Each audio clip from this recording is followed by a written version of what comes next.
نحمده ونصلي على رسوله الكريم اما بعد فاعوذ بالله من الشيطان الرجيم بسم الله الرحمن الرحيم رب اشرح لي صدري ويسر لي امري واحلل عقدة من لساني يفقهوا قولي۔ جیسا کہ آپ کو معلوم ہے کہ ہماری آج کی گفتگو جو ہے وہ رمضان المبارک کے حوالے سے ہوگی۔ رمضان المبارک میں کیا کچھ کرنا چاہیے اور کیا نہیں، اس سلسلے میں پچھلے بیچ کے ساتھ ایک میٹنگ ہو چکی ہے۔ اس میٹنگ کا خلاصہ کرنے کے بعد آج ایک خاص چیز پر میں تھوڑی سی گفتگو کروں گی، اور وہ یہ کہ رمضان میں دورہ قرآن کیسے کراتے ہیں، یا دوسروں کو قرآن پاک اگر پڑھانا ہو تو اس کے مقاصد کیا ہوتے ہیں اور کس طرح اسے پڑھایا جانا چاہیے۔ پہلی چیز جس کی طرف ہم سب کو متوجہ ہونا چاہیے رمضان المبارک کے آنے سے پہلے، وہ ہے رمضان کی تیاری۔ آپ عام روزمرہ زندگی کے مشاہدے میں دیکھتے ہیں کہ کسی بھی اہم کام کے لیے لازماً تیاری کی جاتی ہے۔ اگر کوئی کام بھی تیاری کے بغیر شروع کر دیا جائے تو اس میں وہ روح نہیں آتی، اس کام کو آپ صحیح طور پر انجوائے نہیں کر سکتے اور اس کا حق ادا نہیں کر سکتے۔ مثال کے طور پر امتحان کے آنے سے پہلے آپ کیا کرتے ہیں؟ تیاری کرتے ہیں۔ اگر کوئی شخص تیاری کے بغیر امتحان دینے لگے تو اس کا نتیجہ آپ دیکھ سکتے ہیں۔ اگرچہ وہ پاس بھی ہو جائے لیکن اس کی فیلنگ کیا ہوتی ہے؟ مثلا کوئی پیپر آپ نے اپنی اس تعلیم کے دوران بغیر تیاری کے دیا ہو، اگرچہ آپ اس میں پاس ہو چکے ہوں، لیکن روحانی طور پر آپ کا حال کیا ہوتا ہے؟ سیٹسفیکشن نہیں ہوتی، وہ روح نہیں آتی، اس چیز میں لطف نہیں آتا، مقصد پورا نہیں ہوتا۔ کیونکہ امتحان دینے کا مقصد صرف امتحان میں پاس ہونا نہیں ہے، بلکہ اس چیز کو سمجھنا ہے جس کے لیے امتحان دیا گیا ہے۔ اسی طرح اگر کسی کی شادی ہو اور اچانک کر دی جائے، اس کے لیے کوئی تیاری نہ ہو، تو کیا ہوتا ہے؟ وہ شخص ذہنی طور پر ایک نئی تبدیلی کو بہت آسانی سے قبول نہیں کرتا، اس کو انجوائے نہیں کرتا، اور شادی کے جو مقاصد ہیں یا شادی کے بعد جو آنے والی ذمہ داریاں ہیں، بسا اوقات ان کو بھی صحیح طور پر پھر شروع میں نبھا نہیں سکتا۔ اسی طرح جب گھر میں کسی کی اچانک ڈیتھ ہو جائے تو اس کے اثرات کیا ہوتے ہیں؟ آپ سب سمجھ سکتے ہیں نا کہ آپ اس چیز کے لیے تیار نہیں تھے، جانے والا بھی تیار نہیں تھا، پیچھے والے بھی تیار نہیں تھے۔ نتیجہ کیا ہوا کہ وہ ڈیتھ زیادہ پینفل ہو جاتی، اس کے بعد پریشانیاں زیادہ آتی۔ لیکن اگر ایک شخص بیمار ہے اور بیماری بڑھتی جا رہی ہے اور انسان بظاہر دیکھنے میں بھی مرنے کے قریب آ رہا ہے، تو نتیجہ کیا ہوگا؟ گھر والے بھی، وہ بھی تیار ہو چکا ہوگا، جو ذمہ داریاں ادا کرنی ہیں وہ کر چکا ہوگا، جو فرائض پورے کرنے ہیں، جو نصیحت وصیت کرنی ہے وہ بھی ہو چکی ہوگی۔ اسی طرح عبادات میں بھی، یعنی اس طرح کی آپ بہت سی مثالیں اپنی عام زندگی میں ڈھونڈ سکتے ہیں۔ اور ایک بات یاد رکھیے کہ جیسے میں نے والدین کے بارے میں آپ کو لیکچر دیا تھا، وہ ایک آیت پہ درس دینا سکھایا تھا لاسٹ ویک یا اس سے پہلے میں، یہ آج کا لیکچر میرا اسی طرح کا ہے۔ جو پوائنٹس میں آپ کو بتا رہی ہوں، اگر آپ صرف تیاری اور اس کے بعد شادی، موت، امتحان، صرف پوائنٹس لکھ لیں، اور کہیں بھی آپ رمضان سے پہلے اپنے گھر والوں کو ہی، اپنے دوستوں کو، کہیں بھی آپ اگر کوئی درس دینا چاہیں اس سلسلے میں، تو پبلک کا ذہن رمضان میں داخل ہونے کے لیے آپ ان مثالوں سے تیار کر سکتے ہیں۔ یعنی اس وقت جو میں باتیں آپ کو بتا رہی ہوں، یہ صرف آپ کے لیے نہیں، آپ سے آگے دوسروں کے لیے بھی ہیں، ان کو بھی آپ کس طرح اس چیز کی طرف لا سکتے ہیں۔ تو یہ ایک حقیقت ہے کہ دنیاوی زندگی کے کاموں کے ساتھ ساتھ عبادات میں بھی یہی اصول ہے۔ نماز جیسے اہم فریضے کے لیے اذان اور وضو تیاری کی حیثیت رکھتا ہے، ورنہ تو گھڑیوں کو دیکھ کے، سورج کے ڈھلنے، غروب ہونے، چڑھنے کو دیکھ کے نماز پڑھی جاتی۔ اور جن ملکوں میں اذان کی آواز نہیں آتی یا جن گھروں میں اذان کی آواز نہیں آتی، وہاں پر نماز اس طرح روح پرور نہیں ہوتی جس طرح اس جگہ پر جہاں آپ کو اذان کی آواز آتی ہے اور اس کے بعد آپ چاہے دنیا کا کوئی کام کر رہے ہو، آپ کے دماغ پر، آپ کی سوچ پر کیا چیز حاوی ہو جاتی ہے؟ نماز کا وقت ہو گیا، جلدی کرو، یہ کام جلدی سمیٹو، نماز کا وقت ہے. تو اذان کے ساتھ ہی آپ کی نماز کی تیاری شروع ہو گئی. اس تیاری کے ساتھ آپ آہستہ آہستہ ریلیکس ہونے لگتے ہیں، ودرا کرنے لگتے ہیں اپنے آپ کو کس سے؟ دنیا کے اس کام سے، اور ذہنی طور پر نماز کی طرف، اللہ کی طرف جانے کے لیے تیار ہوتے ہیں. پھر آپ وضو کرتے ہیں. وضو کی بھی یہی حیثیت ہے. آپ بعض اوقات ایک وضو سے 2 نمازیں پڑھتے ہیں. آپ خود محسوس کر سکتے ہیں کہ جو نماز آپ وضو کر کے یا تازہ وضو کر کے پڑھتے ہیں اور وہ جو پہلے وضو کے ساتھ پڑھتے ہیں، ان دونوں میں کوئی فرق ہوتا ہے نا؟ یعنی فقہی طور پر، قانونی طور پر یہ بات جائز ہے کہ آپ اگر باوضو ہیں تو ایک نماز کے بعد دوسری یا تیسری بھی اسی وضو سے پڑھ سکتے ہیں. لیکن آپ نے خود محسوس کیا ہوگا کہ جس نماز سے پہلے پراپر وضو کیا جاتا ہے اور اچھی طرح وضو کیا جاتا ہے، اس نماز میں خشوع و خضوع کہیں زیادہ آتا ہے. اسی طرح اگر آپ نے حج پہ جانا ہو تو کتنا عرصہ پہلے تیاری شروع ہوتی ہے. فارم بھرے، پہلے آپ ذہن بناتے ہیں، پھر فارم بھرے جا رہے ہیں، پھر فلائٹوں کا انتظار ہے، پھر کتابیں پڑھتے ہیں، پھر لوگوں سے پوچھتے ہیں، مشورے لیتے دیتے ہیں، پھر سامان پیک کرتے ہیں، پھر ایک سفر ہوتا ہے، اس میں تلبیہ پڑھوایا جاتا ہے، آپ کو میقات بتائی جاتی ہے. اچھا، میقات کی بھی حکمت کیا ہے کہ اس کے بعد اور زیادہ فیلنگ بڑھ جائے کہ اب ہم قریب آ رہے ہیں. پھر حرم کے اندر جاتے ہیں، پھر عین اس موقع پہ پہنچ جاتے ہیں.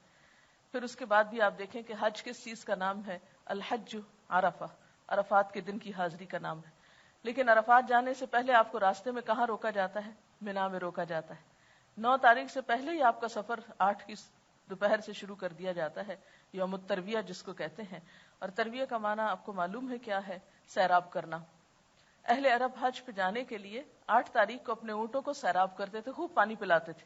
یعنی صرف خود تیاری نہیں کرتے تھے، جانوروں کو بھی تیار کرتے تھے اس کے لیے. تو پھر آپ اس میں گریجولی اینڈ سلولی آگے سے آگے بڑھتے ہیں حتیٰ کہ آپ عرفات میں پہنچتے ہیں. اور عرفات والے دن بھی زوال کے بعد دراصل حج کا وقت شروع ہوتا ہے. سویرے اگر کوئی جا کے عرفات سے واپس آ جائے تو اس کا حج نہیں ہوتا. زوال آفتاب کے بعد آپ کو عرفہ کے میدان میں ہونا ہوتا ہے. تو عبادات میں بھی آپ یہی چیز دیکھیں گے. اسی طرح جب آپ کی زکوٰۃ کا وقت آتا ہے تو آپ تیاری شروع کرتے ہیں. اچھا کیا کچھ ہے میرے پاس، اس کی جمع تفریق، اور مینٹلی اپنے آپ کو ایک طرح سے اس میں ڈھالتے ہیں. تو گویا کوئی بھی کام ہو اس سے پہلے تیاری کا کرنا. اور تیاری میں 2 چیزیں آتی ہیں. نمبر 1 ذہنی تیاری، اور نمبر 2 عملی تیاری. ذہنی تیاری میں کیا چیزیں شامل ہیں کہ آپ اپنی سوچ کو، اپنے دھیان کو، اپنے احساسات کو، اپنے جذبات کو اس طرف موڑنا شروع کریں. ایسے اسباب اور ایسے حالات سے گزریں کہ جس سے آپ ذہنی طور پر اس چیز کے کرنے کے لیے فوکس ہو جائیں. عملی تیاری میں کیا چیز آتی ہے کہ مثلا آپ کو معلوم ہے کہ رمضان میں آپ کو اتنا راشن چاہیے، جیسے گھریلو خواتین ہیں جو گھر چلاتی، اتنا راشن چاہیے، یہ چیزیں خریدنا ہے، یا عید پہ کپڑے بنانا ہے، یا اور جو بھی آپ سمجھتے ہیں کہ آپ کو اتنے لوگوں کو روزہ افطار کرانا ہے، یا زکوٰۃ دینا ہے، یا صدقہ خیرات کرنا ہے، یا درس قرآن دینا ہے، یا جو بھی کام آپ رمضان میں کرنے والے ہیں، اگر بیٹھ کر رمضان سے پہلے ان کے بارے میں مذاکرہ کر لیں، ڈسکشنز کر لیں، گفتگو کر لیں، تیاری کر لیں. عملی طور پر آپ بازار جا کر اپنا حساب کتاب کر لیں کہ کتنا خرید و فروخت کرنی، یا منگوا لیں. اگر آپ خود نہیں جاتے تو بھی منگوا کے سب چیزیں کچن کی ایک طرح سے دوبارہ سیٹنگ کر کے ہر چیز سحری افطاری کے اعتبار سے. پھر ٹائم ٹیبل آپ کے پاس میں ہونا چاہیے جس کو دیکھ کے آپ سحری افطاری کے اوقات فالو کرتے ہیں. پھر اسی طرح اگر آپ کو کہیں اور تراویح پڑھنے کے لیے جانا ہے تو سواری کا ارینجمنٹ، یہ کس کے ساتھ جانا ہے، یہ کس کو اور ساتھ میں لانا ہے. یہ ساری چیزیں رمضان سے پہلے ایک ایک کر کے، جن کا ابھی میں ذکر کروں گی، ان کو عملی طور پر بھی تیار کر کے رکھ لیں اپنے پاس. اس سے آسانی یہ ہوگی کہ جب کام شروع ہوگا تو آپ رائٹ اوے کام ڈے 1 سے شروع کر دیں گے. اور اگر آپ تیار نہیں ہوں گے تو پہلا عشرہ تو آپ کا صرف سوچ بنانے میں گزر جائے گا کہ اچھا رمضان آیا. یہ باتیں میں اپنے تجربے سے کر رہی ہوں. مجھے فرسٹ ٹائم جب عمرے پر جانا تھا، رمضان میں ہی جانا تھا، تو کتابوں میں تو بہت دفعہ عمرے کے بارے میں پڑھا تھا، لیکن میں اس وقت تعلیم کی حالت میں تھی اور لمبا سفر ایک کر رہی تھی کئی مہینے سے تحقیق کے سلسلے میں. تو اردن میں آ کے ہمیں جانا تھا، اردن سے ہمیں جانا تھا.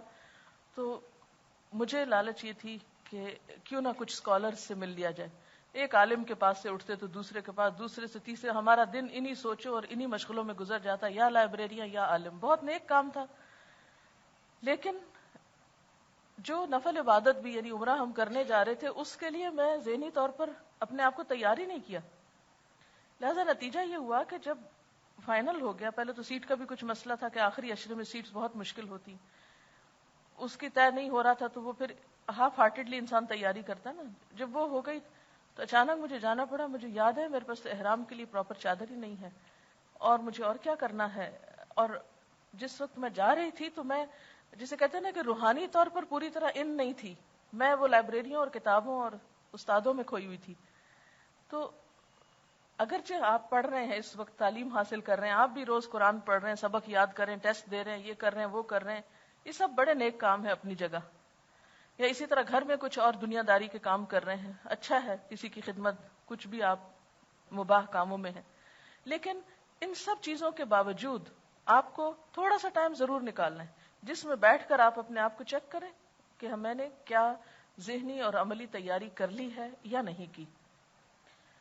اب اس میں آپ دیکھیے کہ انشاءاللہ آپ کو اس سیٹرڈے کو چھٹی دے رہے ہیں عملی تیاری کے لیے، کہ آپ لوگ گھر میں اپنی مثلاً اگر آپ نے تلاوت کرنی ہے تو کس قرآن پاک سے کرنی ہے، اور دعاؤں کی کتابیں پڑھنی ہے تو کون سی پڑھنی ہے اور کس اوقات میں، اور ان کو رکھنا کہاں ہے. کیونکہ میں اگر اپنی چیز صحیح جگہ پر نہ رکھوں تو میرے پاس اتنا کم ٹائم ہوتا ہے کہ وہ چیز مس ہو جاتی، کیونکہ مجھے ایک مشین کی طرح چلنا پڑتا ہے بعض اوقات. اب یہ ہوتا ہے کہ میں دعائیں جہاں تک پڑھتی ہوں اس میں ساتھ نشانی رکھتی ہوں. اگر کوئی اور آ کے میری کتاب اٹھا لے اور نشانی ہلا دے تو مجھے ایک اپسیٹ سی میں ہو جاتی ہوں کہ وہ روٹین میں خلل آ گیا. وہ ہوتا ہے نا اندر ایک سسٹم آپ کے سیٹ ہے، اگر وہ ہل جائے تو تھوڑا سا وہ روحانی کیفیت میں بھی فرق آتا ہے. تو اب یہ نہیں کہ جیسے ایک کتاب ہے اور گھر والے سارے اس کو پڑھ رہے ہیں اخبار کی طرح، جیسے ایک اخبار آتا ہے نا تو سارے گھر والے اس کو چھین جھپٹ رہے ہوتے ہیں. تو آپ بھی اگر ایک دعاؤں کا کارڈ ہے یا ایک کتاب ہے تو وہ سارا گھر اسی کو پڑھ رہا ہے، اور عین افطاری کے وقت دعائیں مانگتے وقت چھینا جھپٹی ہو رہی، مجھے دے دو بس کرو، تم اتنی لمبا کر دیا. اس سے کیا ہوگا؟ آپ کی روحانی کیفیت میں فرق ہوگا. ٹھیک ہے آپ اپنا دے دیجئے کسی کو اور آپ اپنے ہاتھ سے لکھ کے رکھ لیجئے یا اپنے سینے میں لکھ کے رکھ لیجئے، اور ان چیزوں کو آپ ترتیب سے. پھر اسی طرح یعنی اس سیٹرڈے کی چھٹی کو انشاءاللہ تعالی اور پھر 7 سنڈے 2 دن آپ کو مل جائیں گے. تو جو تو خواتین ہیں ان کے تو بہت سارے کام ہیں. لڑکیاں بھی آپ کیا کریں، گھر والوں کو صرف اپنی تیاری نہیں کریں، گھر والوں کو بھی مینٹلی تیار کریں اور ان کے لیے بھی ایسی چیزیں تیار رکھیں.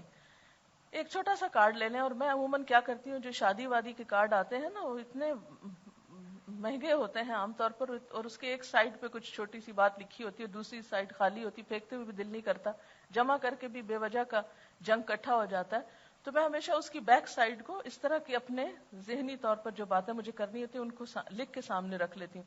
وہ اگر کہیں ٹکائے تو یوں کھڑے بھی ہو جاتے ہیں، اگر لکھ کے رکھے تو جلدی خراب بھی نہیں ہوتے. تو اس پر جو جو کام آپ کو کرنے ہیں یہ چیزیں آپ نے روز کرنی ہے. مثلا میں نے لکھ کے رکھا ہوگا کہ سب سے پہلے صبح میں کیا پڑھنا ہے، اس کے بعد تسبیحات کون سی کرنی. حالانکہ مجھے پتا ہے یہ کرنی ہے، لیکن پھر بھی میں کاموں کے پریشر میں بعض اوقات بھولنے لگتی ہوں. تو میں وہ کارڈ مجھے یاد دلاتا ہے کہ آج میں نے یہ کام نہیں کیا. جس طرح آپ کو ایک چیک لسٹ دی گئی تھی، اسی طرح آپ کو یہ کارڈ جو ہے جائزہ کارڈ، اس کا نام آپ رکھ سکتے ہیں اپنے لیے، یعنی اپنا سیلف انالیسس کے لیے. کہ مثلاً اگر آپ نے اپنے اوپر کچھ نفل باندھے ہوئے ہیں یا کچھ ذکر خاص کرنا ہے آپ کو، خاص سے مراد مسنون ہی ہے، وظیفہ مراد نہیں ہے کہ 1000 دفعہ کچھ، لاکھ دفعہ کچھ پڑھنا ہے. تو ان سب کے یعنی ترتیب بار اپنے چیزیں لکھ کر رکھ لیں. پھر یہ ہے کہ جائے نمازیں وغیرہ دھو کے صاف ستھری کر لیں، کیونکہ افسوس کے ساتھ کہنا پڑتا ہے کہ بعض گھرانوں میں اس کا اہتمام نہیں ہوتا، اور بہت فریکوینٹلی یہ چیز دیکھنے میں آتی ہے کہ لوگ سارا گھر صاف رکھتے اور ایک جائے نماز گندی رہ جاتی. شاید وہ مائنڈ کرتے ہیں اس کو دھونا یا گناہ سمجھتے ہیں. تو عبادت میں لطف کے لیے کیا ہے، تھوڑا سا گھر کی صفائی کو بھی دیکھ لیں. کچن کی صفائی، گھر کی صفائی، اپنے بیڈ کی، کمرے کی، جہاں آپ کو عبادت کرنی ہے، جہاں پڑھنا ہے، کتابوں کی شیلف کی، الماری کی، یعنی ہر ایک چیز جو ہے بالکل ترتیب سے کر لیں. اور اتنی ترتیب سے کر لیں، بلکہ میں تو بعض اوقات یہ کیا کرتی تھی کہ جو بیڈ بستر وغیرہ سال بھر اٹھتے رکھے جاتے ہیں، وہ میں رمضان سے پہلے چادریں ہر چیز اس طرح ایسی جگہ پہ رکھ لیتی تھی کہ بس صرف 1 منٹ اس میں لگے اور ہر چیز جلدی جلدی تبدیل ہو جائے. اور لانڈری بھی رمضان کے لیے بچا کے نہیں رکھیں، سب کچھ واش کر لیں، کلین کر لیں. اور اس طرح آپ جب رمضان، جیسے لوگ عید کی تیاری کرتے ہیں، تو عید سے بڑھ کر آپ رمضان کے لیے عملی طور پر تیار ہو جائیں، اور ساتھ ساتھ کارڈ پر ذہنی طور پر عبادات کی تفصیل لکھ کر وہ تیاری کر لیں. اس کے بعد کوئی نہ کوئی ایسا لیکچر، آپ تو خیر کتاب الصوم پڑھ رہے ہیں، یا سنیے یا سنائیے، دو میں سے ایک کام کر لیجیے، اس سے بھی تیاری ہو جائے گی.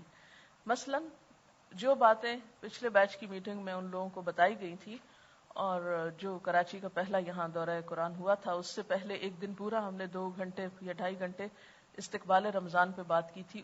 اس کیسٹ میں، رمضان مبارک اس کا نام ہے، اس میں بہت سی باتیں رمضان کی تیاری سے متعلق ہیں.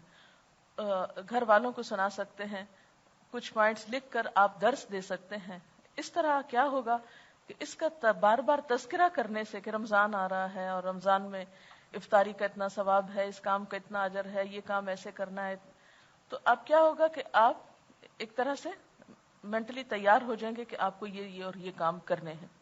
ایک ہم چھوٹا سا وہ بروشر سا بنا رہے ہیں انشاءاللہ تعالی، اس میں بھی چھوٹی سی چیک لسٹ آخر پہ دی ہوئی ہے تاکہ اپنے آپ کو دیکھ سکیں، لیکن وہ ہم عام لوگوں کے لیے دے رہے ہیں. آپ اسٹوڈنٹس کے لیے تھوڑا سا اس سے آگے وہ ہونا چاہیے. اسی طرح یہ کچھ مثلا دعائیں ہیں، جیسے چاند دیکھ کر کیا دعا پڑھنی چاہیے، یہ آپ کو پہلے سے یاد ہونی چاہیے، یا کہاں پر ہے، یا گھر والوں کو یاد کرا دیں، اگر خود یاد ہے تو دوسروں پہ صدقہ کریں. پھر اسی طرح لیلۃ القدر کی دعا جو ہے وہ آپ کو زبانی آنی بھی چاہیے. ایک کام آپ اور کر سکتے ہیں اگر اللہ آپ کو توفیق دے، کہ ایک چارٹ پیپر اگر گھر میں لے کے رکھ لیں اور چھوٹی چھوٹی سٹرپس کاٹ کے اپنی فریج کے اوپر یا ڈائننگ ہال میں جہاں کہیں زیادہ لوگ جمع ہوتے ہیں، کیونکہ ساری افطاری میں ہی گھر میں عام طور پر لوگ اکٹھے ہوتے ہیں، تو ایسے کسی بھی جگہ پر جہاں آپ دیوار خراب نہ کریں، تو وہ کچھ بھی دعا اس طرح کی لکھ کے لگا دیں تاکہ جب وہ بیٹھیں گھر والے، مثلا افطار کی دعائیں جو ہیں مسنون دعائیں ہیں، ذهب الظمأ وابتلت العروق وثبت الاجر انشاءاللہ، یہ مسنون دعا ہے لیکن عموماً ہمارے معاشرے میں اس کا رواج نہیں ہے پڑھنے کا. اسی طرح اگر آپ کسی کے ہاں افطار کرتے ہیں تو ان کے لیے جو دعا ہے وہ، پھر اسی طرح ایک اور دعا بھی جو ہے افطار کی، لیکن سحری کی کوئی خاص دعا جو ہے کسی حدیث سے ثابت نہیں ہے اور نہ ہی کوئی مسنون ہے. وہ بسم اللہ سے شروع کر کے آپ کھانا کھانے کے اینڈ کی دعا جو ہے وہ پڑھ سکتے ہیں. پھر اسی طرح عید کے دن کی جو دعا ہے وہ آپ پڑھ سکتے ہیں، اللہم انا نسألک عیشۃ نقیۃ ومیتۃ سویۃ.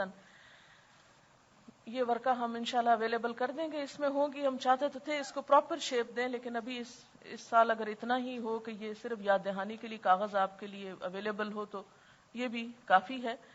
اور ان دعاؤں کو صرف یہاں سے دیکھ کے کون کون ورقہ پڑے گا، یہ ورقہ صرف اس لیے کہ آپ اس سے لے کے کسی اور چیز پر، کارڈ پہ یا کہیں لکھ کے گھر میں نمایاں جگہ پہ لگا دیں اور دوسروں کو بھی متوجہ کریں، اور دوسروں کے سر پہ سوار ہونے کی ضرورت نہیں اور نہ ان پہ انہیں تاکید بار بار کرنے کی. بات یہ ہے کہ جب آپ خود سنجیدہ ہوں گے، جب آپ خود یکسوئی اور خشوع کے ساتھ دیکھ کے دعا مانگ رہے ہوں گے، پڑھ رہے ہوں گے، تو جو دیکھنے والے ہیں وہ دیکھ کے سبق لیتے ہیں. ایک چیز جو انسانوں کی بہت کمزوری ہے اور وہ ہے نقالی، چاہے اچھی ہو چاہے بری ہو، اور اللہ تعالیٰ نے بیسیکلی اس لیے رکھی کہ انسان کچھ سیکھ سکے. اگر آپ دیکھیں گے تو یہ کمزوری بچوں میں بھی بہت ہوتی ہے. خود نہیں کام کریں گے، اگر کوئی مثلا خود کھانا نہیں کھائیں گے تو دیکھیں کوئی کھا رہا ہے تو فوراً کھانے لگیں گے، ہر وہ کام کرنے کی کوشش کریں گے جو کوئی دوسرا کر رہا ہو. اسی طرح یہ صرف بچپنا بچوں میں نہیں ہوتا، یہ بچپنا بعض اوقات بڑوں میں بھی بہت ہوتا ہے کہ خود نہیں کچھ کریں گے اور نہ کسی کو کرنے دیں گے، لیکن اگر دیکھیں کہ کوئی کر رہا ہے تو فوراً کاپی کرنے کی کوشش کریں گے. تو کیوں نہیں آپ اس چیز سے فائدہ اٹھاتے اور لوگوں کی اس چیز کو، اس کمزوری کو ایک پازیٹو رخ دیتے کہ آپ ان کے سامنے ایک عملی اگزامپل بنے. مت کہیں کسی کو پڑھو پڑھو اس کا ہی، جب آپ منہ ہلا رہے ہوں گے تو پوچھیں گے کیا پڑھ رہی ہو، پوچھتے ہیں نا. جب آپ کچھ پڑھ رہے ہیں یا خاموش ہیں تو کہیں گے کیا کر رہی ہو، تو اس وقت آپ بتا سکتے ہیں یہ دعا ہے اور نبی صلی اللہ علیہ وسلم پڑھا کرتے تھے اور اس سے ہمارے عمل میں کئی گنا اضافہ ہو سکتا ہے. اور سامنے لگی ہوئی اگر ان کو پڑھنا ہے تو پڑھ لیں گے وہ بھی. جن پہ آپ کا بس چلتا ہو، جو آپ کی زیادہ سنتے ہوں، جن کے ساتھ آپ بات کر کے زیادہ انجوائے کر سکتے ہوں، ان کے ساتھ تو آپ خوب کیجئے، اور جو لوگ نہیں آپ کی سننا چاہتے ان کو مت سنائیے اور صرف اپنا عمل دکھاتے جائیے، انشاءاللہ تعالی وہ بھی کر لیں گے. اور کرنے کے کاموں میں جیسے رمضان کے 2 کام ہیں، اور ایک تو اپنی ذاتی، جیسے تقوی کا مفہوم تو میں نے کل بتا دیا تھا کہ تقوی دراصل ایک باشعور انسان کی کوالٹی ہے. تقوی انسان کے اندر شعور اور دل کی نگاہیں عطا کرتا ہے انسان کو. تقویٰ دل میں ہوتا ہے نا، تو وہ جو دل میں آ کے کرتا کیا ہے، پھر دل کو نگاہیں دے دیتا ہے. تو جب تقویٰ آتا ہے تو اندر ایک ایسی روشنی آتی ہے کہ انسان گہری نظر سے چیزوں کو دیکھنے لگتا ہے جو عام طور پر لوگوں میں مفقود ہوتی ہے. باشعور انسان بناتا ہے. اور یہ شعور کیسے جاگتا ہے؟ روزے کی حالت میں یہ نہیں کھانا، یہ نہیں کرنا، جھگڑنا نہیں، بولنا نہیں، جھوٹ نہیں بولنا، یہ غلط کام نہیں کرنا کیونکہ میں روزے سے ہوں، میں روزے سے ہوں. یہ جو بار بار دن میں سوچنا ہے آپ کا، اس سے کیا ہوتا ہے؟ ایک شعور جاگتا ہے آپ کا. تو اس شعور کو جگانے کے لیے آپ کچھ اور ٹولز بھی استعمال کریں گے روزہ رکھنے کے علاوہ، جو نبی صلی اللہ علیہ وسلم کی سنت سے ثابت ہے. اور اس میں جو کرنے کے کام ہیں، ایک تو رمضان کی اہمیت اور فضیلت بتائی گئی ہے، اور پھر خاص طور پر یہ بات کہ کوئی بھی نیکی جو نفل کا درجہ رکھتی ہے عام دنوں میں، وہ رمضان میں فرض کا اجر و ثواب پاتی. جو عام دنوں میں نفل کا مقام رکھتی ہے وہ رمضان میں فرض کا مقام رکھتی. پھر اسی طرح فرض جو ہے وہ 70 فرض کے برابر ہو جاتا ہے. پھر اس میں ہمدردی اور غمخواری کا مہینہ ہے، تو ایک دوسرے کے ساتھ آپ ہمدردی اور غمخواری کس طرح کریں. انڈیویجولی بھی آپ کر سکتے ہیں، کلیکٹیولی بھی ہم نے یہاں کوشش کی ہے کہ اندرون سندھ میں کچھ چیزیں تقسیم کی جائیں، کیونکہ وہاں جہالت بھی بہت ہے، غربت بھی بہت ہے، بھوک بھی ہے، افلاس بھی ہے. ہاریوں کے بارے میں آپ نے سنا ہوگا اور مختلف. تو جو لوگ وہاں جا رہے ہیں، کوششیں کر رہے ہیں اور ان کو تھوڑا دین کی طرف لا رہے ہیں، تو چونکہ شہر المواسات ہے تو اس لیے ہم نے الہدیٰ پہ یعنی ایز این انسٹیٹیوشن ایک کوشش کی ہے کہ وہاں پر ہم اس طرح کی، کیونکہ جو شہر ہوتا پتہ کیا ہے، شہر میں لوگ بہت سے پہنچ جاتے ہیں کچی بستیوں میں، کیونکہ قریب ہوتا ہے نا، کسی نے بھی دیکھ پکائی کہیں جا کے دے دی، کچھ تقسیم کرنا ہوا کہیں جا کے دے دیا. لیکن جو لوگ دور دیہاتوں میں رہتے ہیں، گوٹھوں میں رہتے ہیں، ایسے ایریاز میں رہتے ہیں جہاں پر لوگ تکلیف نہیں کرتے خود جانے کی، تو وہاں پھر مشکل ہو جاتا ہے کچھ پہنچانا. تو اس لیے اس چیز کو سامنے رکھ کے یہ پلان کیا گیا ہے کہ الہدیٰ کی طرف سے جو بھی ہوگا وہ انشاءاللہ ہم وہاں جا کے دور جگہوں پر دیں گے انشاءاللہ تعالی. پھر اسی طرح شہر المواسات کے علاوہ خاص طور پر افطار کا جو اجر بتایا گیا ہے، تو اس میں بھی آپ دیکھیے کہ گھر والوں کو بھی آپ افطار کرا سکتے ہیں. افطار پارٹی سے مراد نہیں ہے، اس سے افطار کرانا مراد ہے. کھجور کے ساتھ، پانی کے گھونٹ سے، لسی کے گھونٹ سے، جو بھی اویلیبل ہے یہ سارا اس میں لکھا ہوگا انشاءاللہ، اس کو آپ دیکھ لیں گے. پھر خاص طور پر سرونٹس کے بارے میں حضور صلی اللہ علیہ وسلم نے توجہ دلائی کہ ان کے اوپر ایسا بوجھ نہ ڈالا جائے کہ جو اٹھا نہ سکیں. عام طور پر لوگ آخری وقت میں گرم پراٹھا کھاتے رہتے ہیں اور دوسروں کی سحری کا خیال نہیں رکھتے کہ ان لوگوں کو خود بھی کھانی، یا وہ لوگ بہت ارلی بیچارے کھا کے پھر سارے گھر کو سرو کرتے ہیں. ہم خود سوتے ہیں اور ان کو کام میں لگائے رکھتے ہیں. تو ان چیزوں کا بھی تھوڑا دھیان رکھنا ہے. پھر اسی طرح افطار کے وقت میں بھی ان کی مدد کرنا، ٹیبل لگانے میں، اٹھانے میں، برتن دھلوانے میں، تاکہ وہ بھی نماز پڑھ سکے. دیکھیں وہ نماز کیسی ہے جو آپ خود پڑھ رہے ہیں اور آپ کے گھر کے مسلمان سروینٹس نماز نہیں پڑھ رہے. وہ روزے کیسے ہیں کہ آپ خود روزے رکھ رہے ہیں اور آپ کے گھر کے سروینٹس جو ہیں ان کو روزے کی پرواہ نہیں، پتہ ہی نہیں. اور اگر کئی دفعہ میں نے ایسے لوگوں سے بات چیت کی ہے کہ آپ نے روزہ رکھا، تو کبھی بھی ہم کہاں سے روزہ رکھ سکتے ہیں، ہمارے تو کام ہی بہت ہیں. تو اتنا اس وقت افسوس ہوتا ہے کہ کیا یہ نہیں ہو سکتا کہ رمضان میں کچھ کام کم کر لیں. کئی لوگ تو نئے کام شروع کر لیتے ہیں، گھروں کی سفیدی شروع کر دیتے ہیں، پینٹ کرانے لگتے ہیں، فرنیچر بدلوانے لگتے ہیں. وہ کہتے ہیں اور تو کوئی کام نہیں ہے اب، کیونکہ دن کی پارٹیاں وارٹیاں، کافی پارٹیز ختم ہو جاتی ہیں. تو وہ اس مہینے کو کس طرح لیتے ہیں؟ گھروں کی رینوویشن کے لیے. اور اس میں بے وجہ میں ہم سروینٹس وغیرہ کا کام بڑھا دیتے ہیں. تو اس چیز سے پرہیز کرنے کی ضرورت ہے کہ اس مہینے کو عبادت کا مہینہ سمجھ کے منایا جائے، نہ کہ دنیا داری کرتے ہوئے. پھر اس میں آپ دیکھیے کہ جیسے آپ نے ذاتی کام جو کرنے ہیں اس میں روزہ رکھنا ہے، اور روزے میں صرف روزہ رکھنا نہیں ہے بلکہ وہ جو چیک لسٹ آپ کو سمر ویکیشن میں دی گئی تھی اس کو آپ دوبارہ یوز کریں. کیونکہ حدیث میں آتا ہے نا، جس نے روزہ رکھ کے جھوٹ بولنا نہ چھوڑا اور جھوٹ پہ عمل کرنا اور لڑائی جھگڑا اور فحش گفتگو اور ان چیزوں کو نہیں، تو پھر اس کا روزہ روزہ نہیں، کیونکہ روزہ صرف بھوکے پیاسے رہنے کا نام نہیں. تو اس چیک لسٹ کو آپ کیا کریں، دوبارہ سے نکال کے استعمال کریں کہ روزہ آپ کا صرف فقہی روزہ یا صرف قانونی روزہ نہ ہو بلکہ حقیقی روزہ ہو. رکھنا تو ہے انشاءاللہ، لیکن وہ روزہ کیسا روزہ ہو؟ حقیقی روزہ ہو. پھر اسی طرح آپ صلی اللہ علیہ وسلم کے بارے میں آتا ہے کہ رمضان میں اتنا مسواک کرتے تھے جو عام دنوں میں نہیں، ان گنت مرتبہ مسواک کیا کرتے تھے آپ. تو اپنی اس سے کیا پتہ چلتا ہے؟ مسواک ہے سمبل آف کلینلینس، خوب اپنی طہارت اور اس کا خیال کرنا ہے. جیسے کیا حکم ہے کہ روزے کی حالت میں بالوں کو سنوارا ہوا ہو، تیل لگا ہو، سرما لگا ہو، انسان کا حال حلیہ اچھا نظر آئے. ورنہ کیا ہوگا کہ اللہ تعالیٰ کے اس عائد کردہ پابندیوں کی ہم شکایت کر رہے ہیں ایک طرح سے، اگر ہمارا حلیہ درست نہیں. یعنی عملی طور پر اگر ہم بہت بیزار اور تھکے ہوئے اور سوئے ہوئے نظر آ رہے ہیں تو اس سے کیا پتہ چلتا ہے کہ بس بڑی مصیبت میں پڑ گئے ہیں. تو مالک کا اتنا احسان ہے کہ عبادت کا لطف وہی ہے جو خوشی سے کی جائے، تو ان عبادات کو خوشی سے کرنا ہے. پھر اسی طرح نماز کے لیے آپ ایک ٹارگٹ اس رمضان میں رکھ سکتے ہیں، یا آپ یہ رکھ لیں کہ زیادہ نوافل پڑھنے، یا یہ رکھ لیں کہ خاص خشوع و خضوع کا، یا یہ کہ اول وقت، یعنی کوئی ایک ٹارگٹ اپنا رکھ لیں کہ میں اس رمضان میں اول وقت نماز پڑھوں گی، ساری نمازیں اول وقت. اور اس طرح آپ کو کیسے پورا ہوگا؟ الحمدللہ عام دنوں میں فجر آپ کے لیے اول وقت پڑھنا مشکل ہوتی ہے، اٹھتے اٹھتے کچھ دیر ہو جاتی ہے، لیکن رمضان میں تو آپ اٹھے ہوئے ہی ہوں گے. یہ نہیں کہ آپ سحری کے بعد جو لوگ خود کام کرتے ہیں گھر کا تو وہ کیا کرنا شروع کر دیں، برتن دھونا شروع کر دیں، کچن صاف کرنا شروع کر دیں، اس کو فرش دھونا شروع کر دیں اور سارے کام کرتے کرتے سویر کر دیں، اور جب تھوڑی دیر رہ جائے سورج نکلنے کو تو جلدی جلدی نماز پڑھ لیں. یہ نہیں کرنا. ٹھیک ہے سب کچھ وہیں لگا رہے، آپ آئیں اچھی طرح مسواک وغیرہ کریں اور طویل نماز پڑھیں، کیونکہ فجر کی نماز جو ہے آپ صلی اللہ علیہ وسلم کی سب نمازوں سے زیادہ طویل ہوتی تھی. تو اس کو مسنون طریقے سے پڑھنے کے لیے آپ کو کیا کرنا ہوگا؟ آپ اندھیرے میں شروع کرتے تھے اور تھوڑی تھوڑی روشنی ہو جاتی تھی جب ختم کرتے تھے. ہم لوگوں نے کتنی دفعہ زندگی میں مسنون نماز فجر کی پڑھی ہے. تو یہ رمضان کا موقع اگر آ رہا ہے تو کوشش کریں کہ اس میں اس سنت پر عمل ہو جائے. تو ساری نمازوں کو اول وقت میں، یعنی یہ جو عبادات ہے رمضان میں ذاتی عبادات، اس میں روزے کو، حقیقی روزہ، نماز کو اول وقت کی نماز اور خشوع و خضوع، پھر اسی طرح نوافل میں جو جو چیزیں آپ کر سکتے ہوں، اور اس میں خاص طور پر قیام اللیل یعنی جو تراویح کی نماز ہے اس کا اہتمام، کیونکہ ایک نفل جو ہے وہ فرض کے برابر ہے. عام دنوں میں فرضوں میں کوئی کمی کوتاہی ہوئی تو انشاءاللہ تعالی وہ اس کی کمی کو پورا کرنے کا سبب بنے گا. اس لیے تراویح کو بہت شوق کے ساتھ، کیونکہ اس میں مغفرت کا وعدہ بھی ہے کہ جو رمضان میں قیام شوق و ذوق کے ساتھ کرے گا وہ اس کے گناہ معاف کر دیے جائیں گے. پھر اسی طرح قرآن پاک کی تلاوت، قرآن پاک کی فجر کے وقت تلاوت جو ہے، یعنی نماز کے بعد جو آپ تلاوت کریں، اس تلاوت کو لاؤڈلی کرنے کی عادت ڈالیں. آپ دیکھیں گے کہ آپ کی زبان کی لکنت اور آپ کی زبان کی وہ جو ہے رکاوٹ وہ دور ہوگی اس سے انشاءاللہ.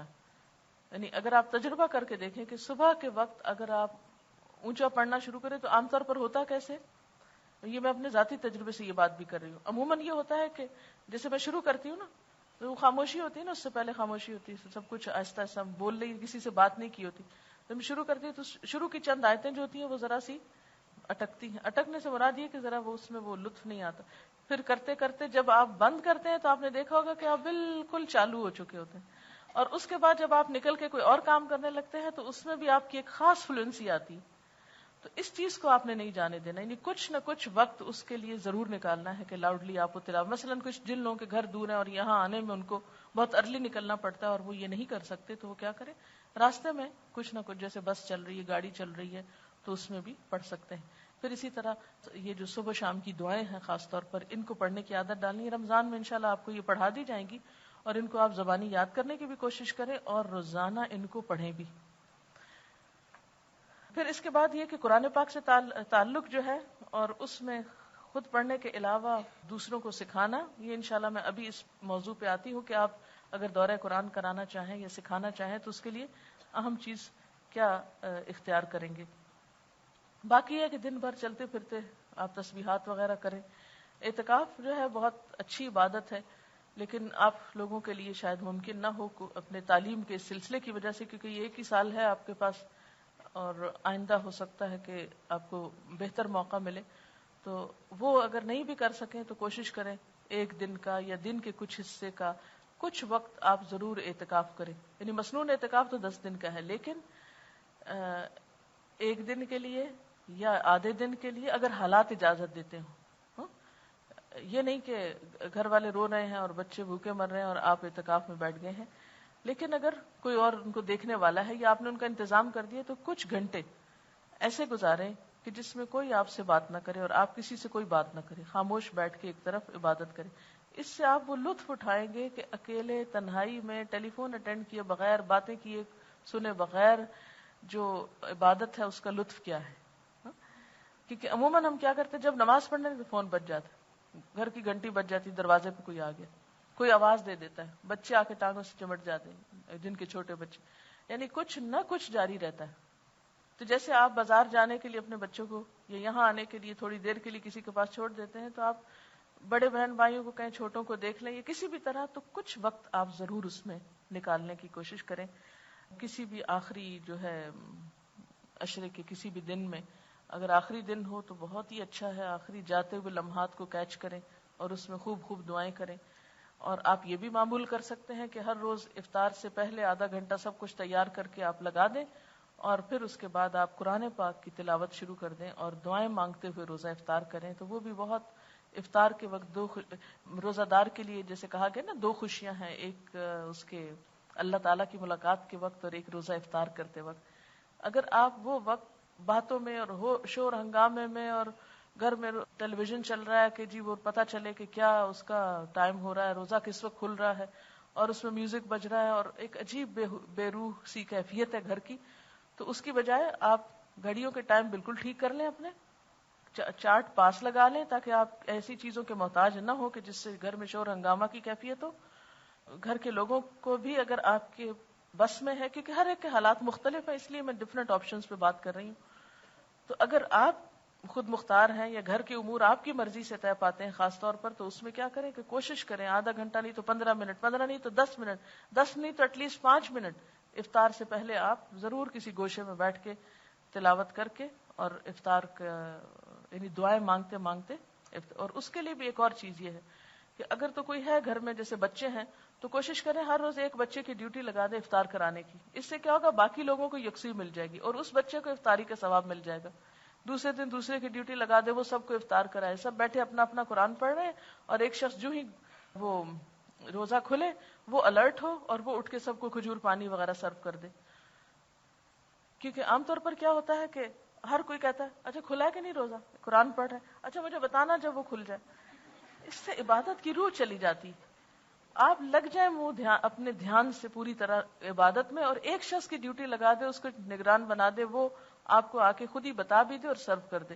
اور اس کے لیے کیا کوشش کرے کہ جیسے عموماً میں کیا کرتی ہوں، یہ باتیں اتنی زیادہ تو نہیں ڈیٹیل میں بتانی چاہیے، لیکن مجھے لگتا ہے کہ بعض اوقات دیکھنے میں چونکہ آتا ہے تو پریشانی ہوتی ہے کہ اگر ایک گلاس سادہ پانی اور اسی کی چھوٹی پلیٹ جو نیچے آپ نے رکھی اسی میں 1 یا 2 کھجور آپ ڈال کے اپنے مصلے کے پاس رکھ لیں اور تلاوت اور دعا کے لیے کر کے وہیں پر وہ کھجور کھا کے پانی کا گلاس بھی ہے، اسی سے منہ بھی صاف ہو جائے گا، اور وہیں کھڑے کھڑے اللہ اکبر کر کے اچھی سی نماز پڑھ کے پھر آ کے کھانے کی طرف چلیں. کیونکہ عموماً لوگ کیا کرتے ہیں، پکوڑے بنا رہے ہیں، معلوم نہیں چاٹ بنا رہے ہیں، اس کا کیا کیا چیزیں تیار کر رہے ہیں، اور پھر اذان ہو رہی ہے، کھا رہے ہیں، افطاری کھا رہے ہیں. وہ ایک لمبا سلسلہ چل رہا ہے، مرد حضرات نماز پڑھ کے بھی مسجد سے آ گئے اور ابھی تک یہاں پر پکوڑے کھائے جا رہے ہیں. تو اس سے عبادت کی جو روحانیت ہے وہ ختم ہو جاتی. یا بعضوں کا شیطان تو خیر باندھ ہوتا ہے لیکن بندہ ہوتا ہے، مگر ہمارا اندر کا شیطان جو ہے وہ کیا کہتا ہے اچھا جلدی سے دیکھو افطاری کے برتن بھی اٹھا دو تاکہ پھر. تو ہم دنیا کے کام سنوارتے اپنی عبادتوں کو خراب کر لیتے ہیں جو گھریلو خواتین ہوتی. تو اس لیے کوشش کریں کہ پڑے رہے برتن، کوئی بات نہیں بعد میں اٹھ جائیں گے. یا یہ کہ گھر والے مل جل کے اپنی ایک کاموں کی ڈسٹریبیوشن ایسے کر لیں کہ جس میں وہ چیز آسان ہو جائے. اس کے بعد یہ ہے کہ جب آپ نماز پڑھ چکے ہیں تو پھر کھانا اگر پراپر کھائیں تو اس سے کیا ہوگا کہ آپ عبادت کے لیے زیادہ یکسوئی پائیں گے.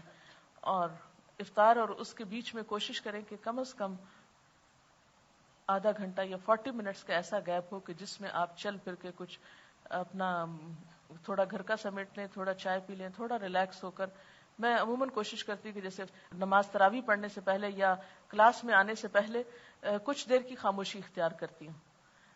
یہ بھی ایک تیاری ہوتی، یعنی جیسے مجھے یہاں آنا ہوتا ہے تو میں کوشش کرتی ہوں کہ میں اپنے کام نپٹا کے تھوڑا سا وقت مجھے ایسا مل جائے کہ جس میں صرف یعنی تھوڑی ذکر کر لوں اور یکسوئی اختیار کروں تاکہ اگلا کام بہتر ہو.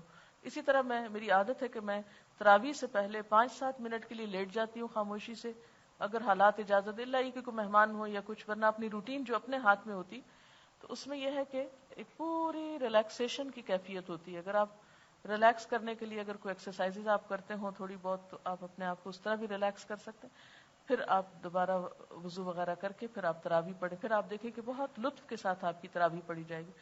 ورنہ کیا ہوتا ہے کہ ہم کاموں میں اتنے لگے رہتے ہیں، گپ شپ پہ لگے رہتے ہیں، کوئی افطار کی ہوئی ہے یا افطار پارٹی پہ گئے ہوئے ہیں، بول رہے ہیں فالتو باتیں کر رہے ہیں، ریسیپیز ڈسکس کر رہے ہیں، اور پھر اس میں نماز کا وقت ہے تو اچھا ابھی چلتے ہیں وہ، اور چلتے چلتے وہاں فرض بھی ہو چکے ہوتے ہیں اور ہم لیٹ پہنچتے ہیں. کوئی بھی نماز جو لیٹ شروع کی جائے اور بعد میں جماعت میں شامل ہوا جائے، اس کا وہ لطف تو نہیں ہو سکتا جو تھوڑی دیر پہلے کرنے کا ہوتا ہے. لیکن یعنی اس وقت یہ جو آپ کا کانشیس بیدار کرنا ہے نا، یہ سارا کس چیز کے گرد گھومے گا کہ آپ کی جو عبادت ہے، آپ کا جو اصل رمضان کا کام ہے، وہ پرائرٹی نمبر 1 رہے، وہ نہیں متاثر ہو. یعنی مثلاً اگر آپ کو تراویح کی باجماعت کہیں اویلیبل ہے، کوئی فیسلٹی ہے کہیں پر بھی آپ کے آس پاس، اور آپ کو وہاں جانا ہے، اور کوئی آپ کو، ویسے میں تو کوشش کرتی ہوں کہ رمضان میں ایک دن بھی نہ نکلوں. پچھلے سال بھی میں صرف ایک دن اپنے رشتہ داروں کے ہاں گئی تھی، ورنہ پورا رمضان میں افطار پارٹیوں کے سخت خلاف ہوں اور میں نہیں جاتی، کیونکہ اس سے عبادت میں بہت خلل آتا ہے. بعض اوقات مجبوری ہو جاتی، اور پھر یہ ہے کہ جب اگر کرانی بھی ہو تو جن دنوں نماز وغیرہ نہیں پڑھنی ہوتی ان دنوں میں یعنی لوگوں کو انوائٹ کیا جا سکتا تاکہ آپ کی عبادت پہ خلل نہ پڑے. اب آپ دیکھیں کہ اگر آپ کو کہیں جانا بھی پڑ گیا، یہ کوئی ایسی مجبوری بھی ہے، تو اس میں آپ پہلے سے ان کو انفارم کر دیں. جب کوئی آپ کو دعوت دینے لگے تو کہیں کہ اچھا اتنے بجے تک ہم فارغ ہو جائیں گے کیونکہ تراویح کے لیے جانا ہوتا ہے. یعنی پہلے سے دوسرے کو مینٹلی پریپیئر کر دیں کہ ہم اتنے بجے چھوڑ دیں گے آپ کو، تاکہ وہ پھر مائنڈ نہ کریں اینڈ ٹائم پر. ورنہ تو کیا ہوتا ہے، افطار آ رہی ہے، پھر کھانا آ رہا ہے، پھر چائے آ رہی ہے، پھر پان آ رہا ہے، پھر سونف آ رہا ہے، پھر پتہ نہیں کیا، اور سلسلہ کہیں ختم ہی نہیں ہو رہا. اس سے پھر آپ بگدڑ میں جلدی جلدی تراویح پڑھ رہے ہیں، تو اس تراویح کا جس میں نہ کوئی خشوع ہو، نہ ہی کوئی لطف ہو، نہ اور آپ تھکے ہوئے ہوں یا آپ سو رہے ہوں یا آپ بیٹھ کے پڑھ رہے ہوں، ان چیزوں سے پرہیز کیجیے. یعنی آپ کی پرائرٹی نمبر 1 کیا ہے کہ یہ جو نیکیوں کا موسم بہار آیا ہے، اس میں زیادہ سے زیادہ میں نے استفادہ کرنا ہے، یہ آپ کے ذہن میں ہو. اور اس پر یعنی خصوصی طور پر اپنے جو ہیں تزکیہ کی طرف اور تقویٰ کی طرف اچھی عادتوں کو ڈالنا ہے، اس کی پلاننگ کر لیں. رمضان میں ان کو کرنے کی کوشش کریں، رمضان کی اینڈ میں ایویلیویشن کریں کہ واقعی وہ چیزیں آئی ہیں آپ کے اندر یا نہیں. پھر اسی طرح اگر آپ نے صدقہ خیرات کرنا ہے تو وہ پہلے سے ہی دیکھیں. یہ جو 2 چھٹیاں آپ کو ہوگی نا، اس میں آپ اپنے سارے گھر سے گھومیں ایک دفعہ. کس طرح؟ ہر الماری کھولیں، ہر ڈبہ کھولیں، ہر چیز کھولیں. یہ میں نے یوز کی ہے، نہیں یوز کی، نکالو اس کو، نکالو اس کو، نکالو اس کو.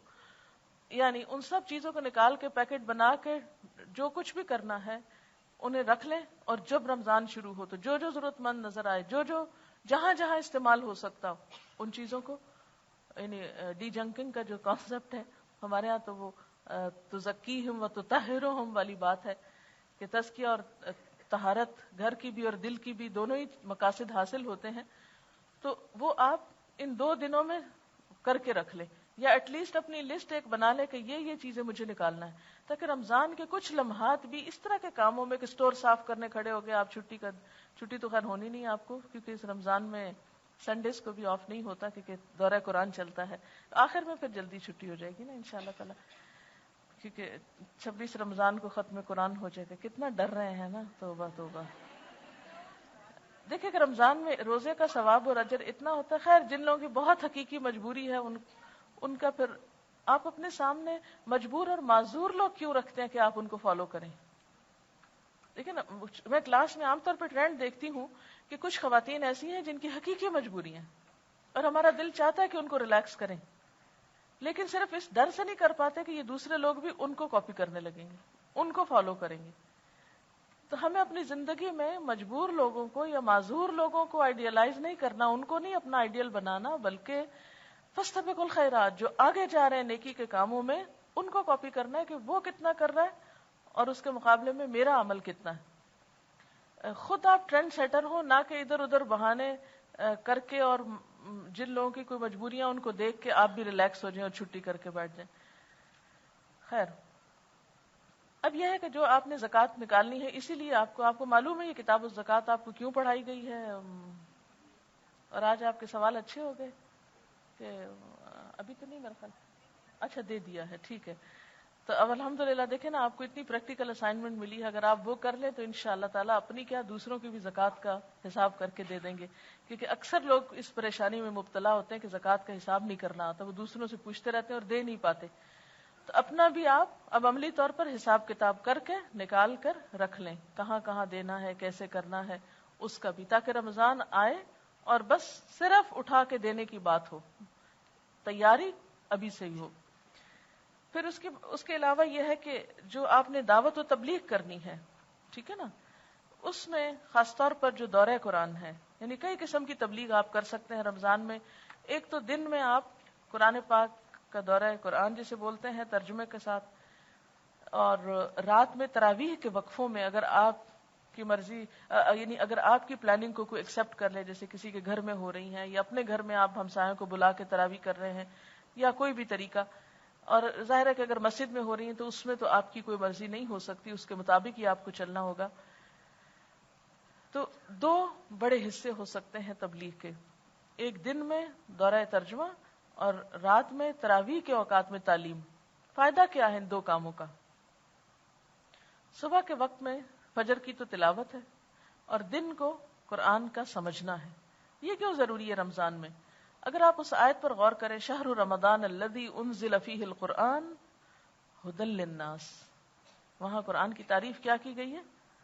رمضان میں قرآن اتارا گیا، کیوں؟ ھدی للناس، لوگوں کی ہدایت کے لیے اتارا گیا ہے. تو خالی تلاوت سے تو ہدایت نہیں ہوگی جب تک سمجھیں گے نہیں. یا سمجھنے والے بن جائیں یا سمجھانے والے بن جائیں. خیرکم من تعلم القرآن وعلمہ، یا سیکھیں یا سکھائیں، جو بھی آپ کو موقع ملے. اب آپ دیکھیں کہ جب آپ اس کو، آپ میں سے کچھ لوگ تو سیکھنے والے ہوں گے اور کچھ لوگ سکھانے والے ہوں گے. اسٹوڈنٹ ہوتے ہوئے بھی، یعنی سیکھتے ہوئے بھی آپ کو اگر موقع ملے تو کم از کم 15 پارے جو آپ پڑھ چکے ہیں ان کا آپ آدھا آدھا پارا کر کے دوسروں کو ترجمہ سنا سکتے ہیں. اور اس کے لیے کوئی بہت بڑا پروگرام کرنے کی ضرورت نہیں. اپنے گھر کے افراد کو، اپنے محلے کے افراد کو، یہ ابھی لیٹر آن آپ دیکھیں گے کہ کرنا کیسے. اگر آپ سمجھتے ہیں کہ آپ کر سکتے ہیں تو آپ کر لیجئے.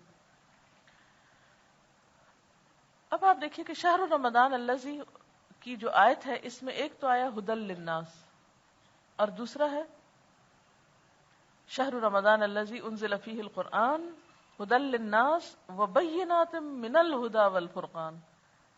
دوبارہ پھر تاکید ہے، کیا؟ وبینات، یعنی قرآن میں کیا ہے؟ روشن نشانیاں ہیں. کس چیز کی؟ من الھدی والفرقان، ہدایت کی اور حق و باطل کا فرق کرنے کی. یہ پھر دوبارہ تھوڑی دیر کے بعد یاد کرا دیتی ہوں کہ یہ لیکچر جو میں باتیں آپ کو کر رہی ہوں، اسی پیٹرن پہ آپ لوگوں کا ذہن تیار کر سکتے ہیں کہ آپ رمضان میں دورہ ترجمہ یا فہم قرآن کا پروگرام کیوں کریں، قرآن کو رمضان میں سمجھنے کے لیے کیوں کریں کام. تو اس آیت کو بیس بنائیں. نمبر 2، حدیث سے دلیل. نبی صلی اللہ علیہ وسلم ہر روز رمضان کی ہر رات میں کیا کرتے تھے؟ جبریل علیہ السلام سے ملاقات کرتے تھے، اور ان کے ساتھ جتنا قرآن پاک نازل ہو چکا ہوتا تھا اس کی دہرائی کرتے تھے یا اس کا دور کرتے تھے.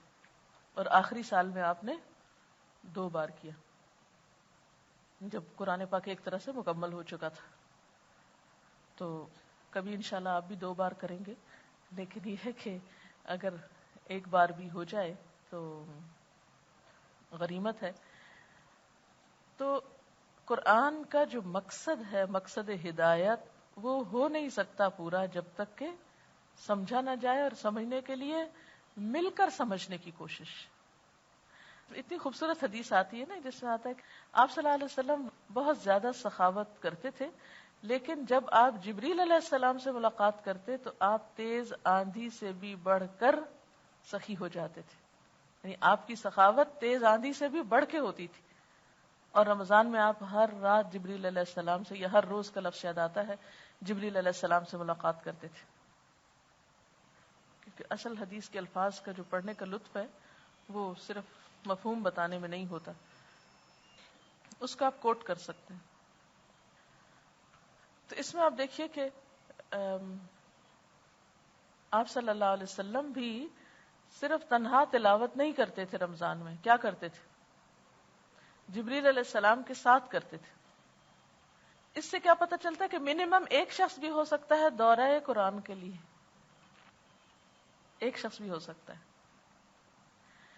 قرآن تنہائی میں پڑھنے کا بھی بڑا لطف ہے، نماز میں پڑھنے کا بھی بڑا لطف ہے، لیکن کسی مجلس میں بیٹھ کے پڑھنے کا، کسی انسان کے ساتھ بیٹھ کے پڑھنے کا لطف کچھ اور ہی ہے.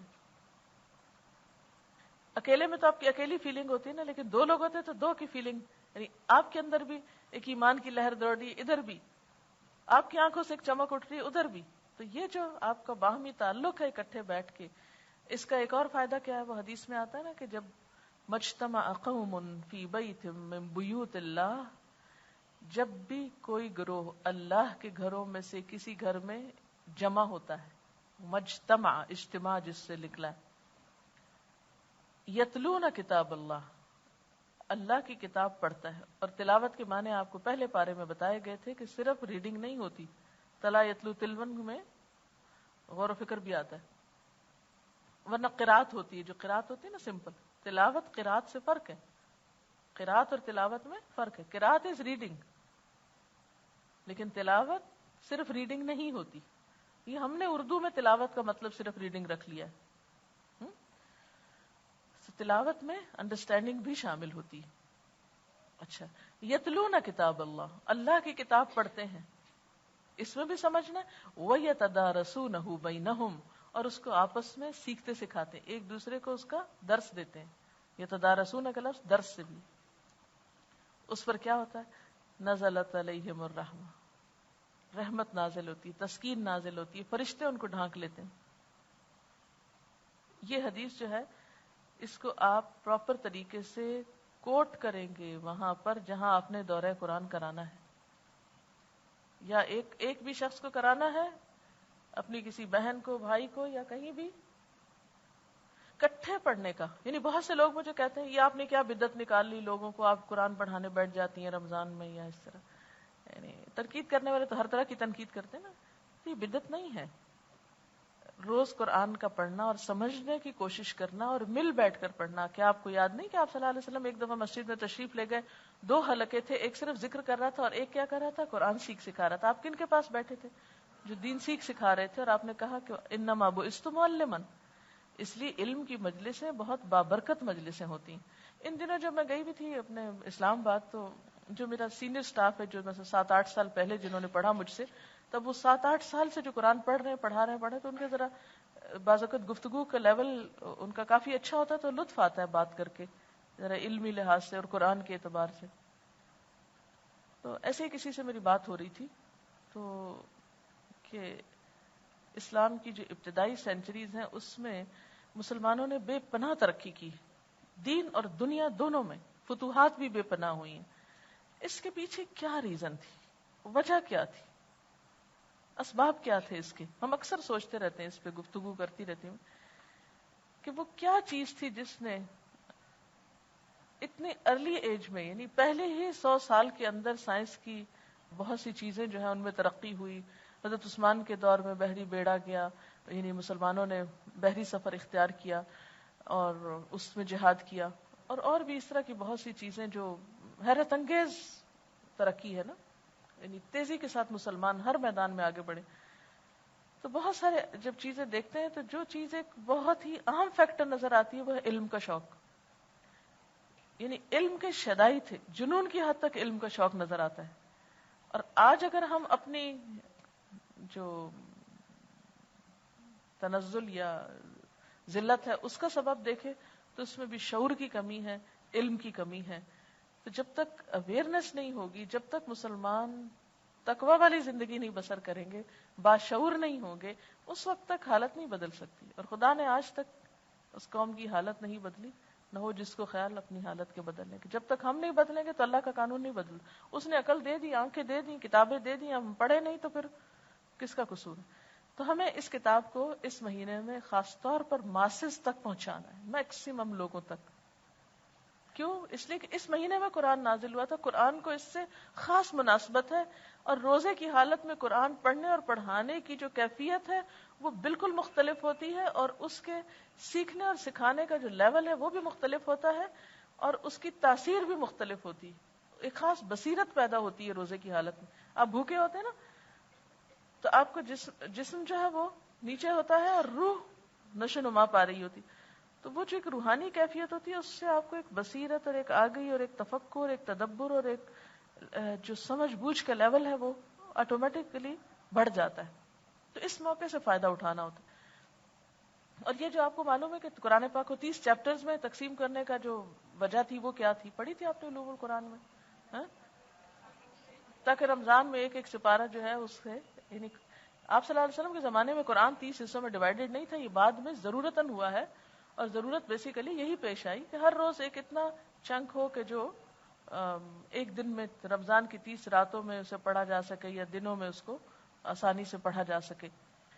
تو اس لیے اگر ہم ایک سپارہ روز کا پڑھتے پڑھاتے ہیں ترجمے کے ساتھ، سمجھتے سمجھاتے ہیں، اور 30 ڈیز میں یا 30 سٹنگز میں یا 30 سے کچھ کم و بیش اگر ہم پورے قرآن سے ایک دفعہ تیزی سے گزر جاتے ہیں، 7 دن میں قرآن ختم کرنا ہے. آپ کو پتہ ہے ہم لوگ تو سال بھر میں ختم نہیں کر پاتے.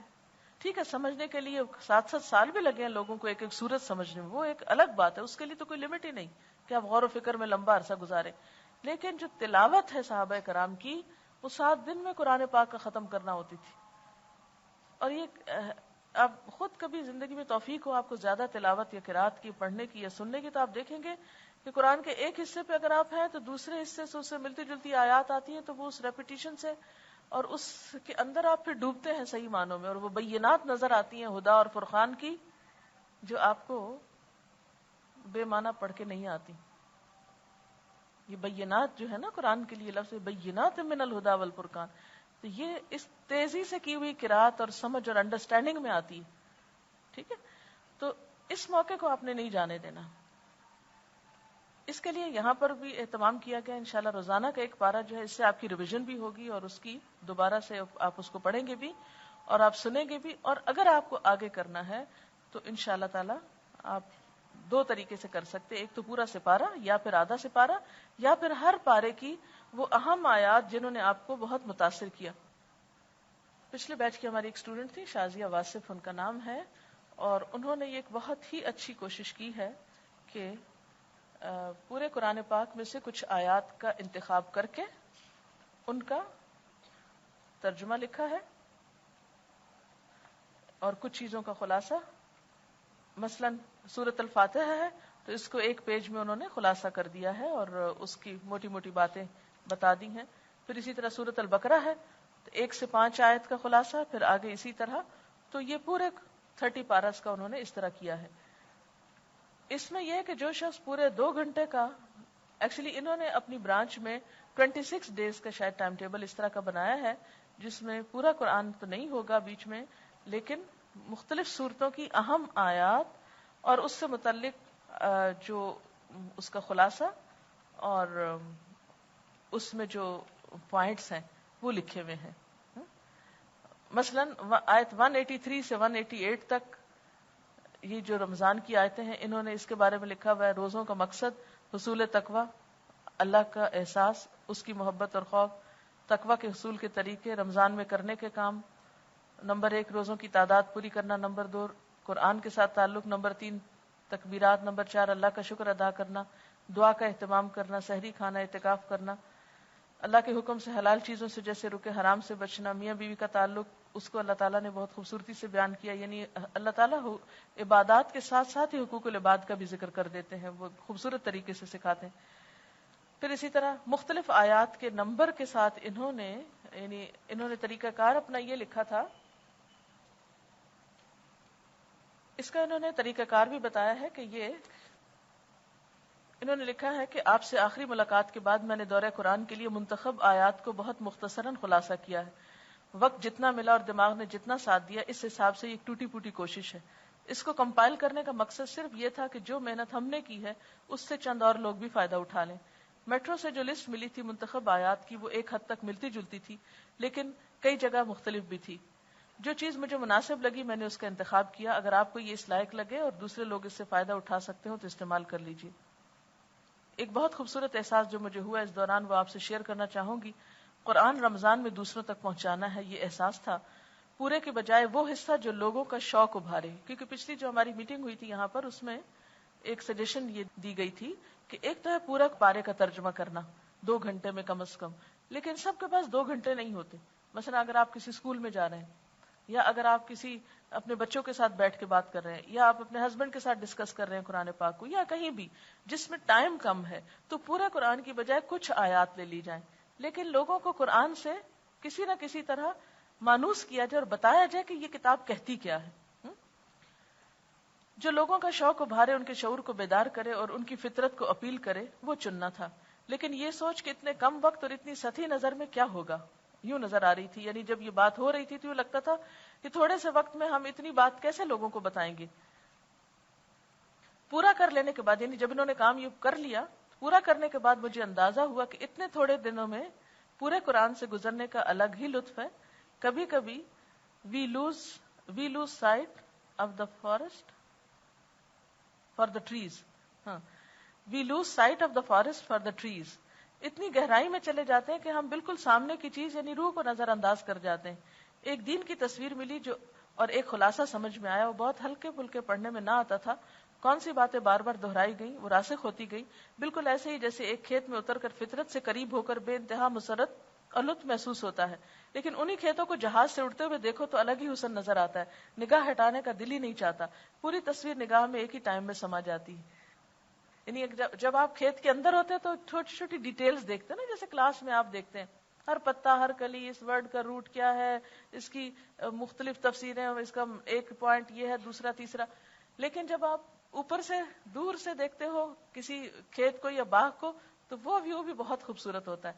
تو ایک کام تو آپ کلاس میں کرتے ہو، ایک رمضان میں سارے ترجمے سے گزر کے کرتے ہو، اور ایک آپ دور سے اہم اہم حصوں کا ویو کرو گے.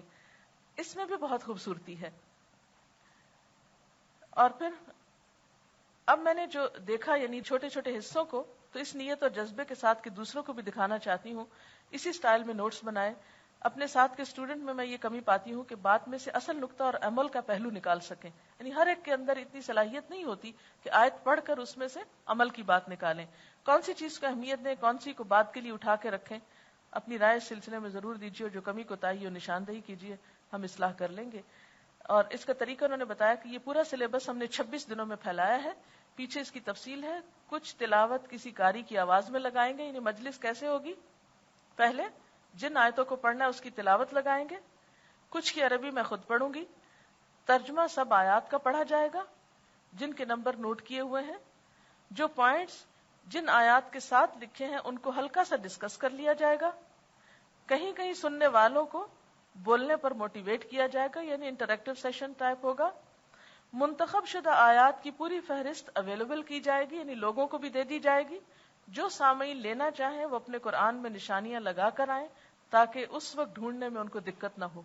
یعنی کلاس جن بھی لوگوں پر کلاس مشتمل ہوگی وہ ان آیات پر پہلے سے قرآن پاک میں مارک کر کے آئیں، اور جب کہا جائے آیت نمبر فلاں تو اتنا وہ حصہ کھول لیں، اتنے میں تلاوت سنیں، پھر ترجمہ پڑھا جائے، اور اس میں ایک بات عمل کی، یہ دوسری، یہ تیسری، یہ چوتھی. یہ اور اس سے آپ اندازہ کریں کہ رمضان کے آخر میں ایسے لوگ جب قرآن کی موٹی موٹی باتوں سے روشناس ہوں گے تو ان کے اندر کیا آئے گا؟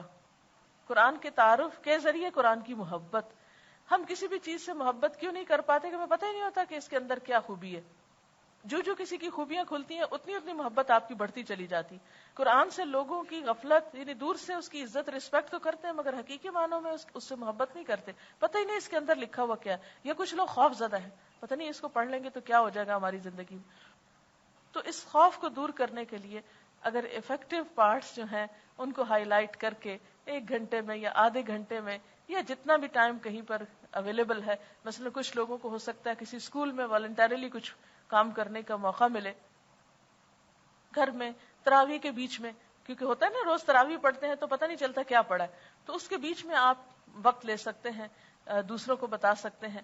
تو اس طرح انشاءاللہ تعالی ایک مختصر گو تھرو بھی آپ قرآن پاک سے کر لیں گے.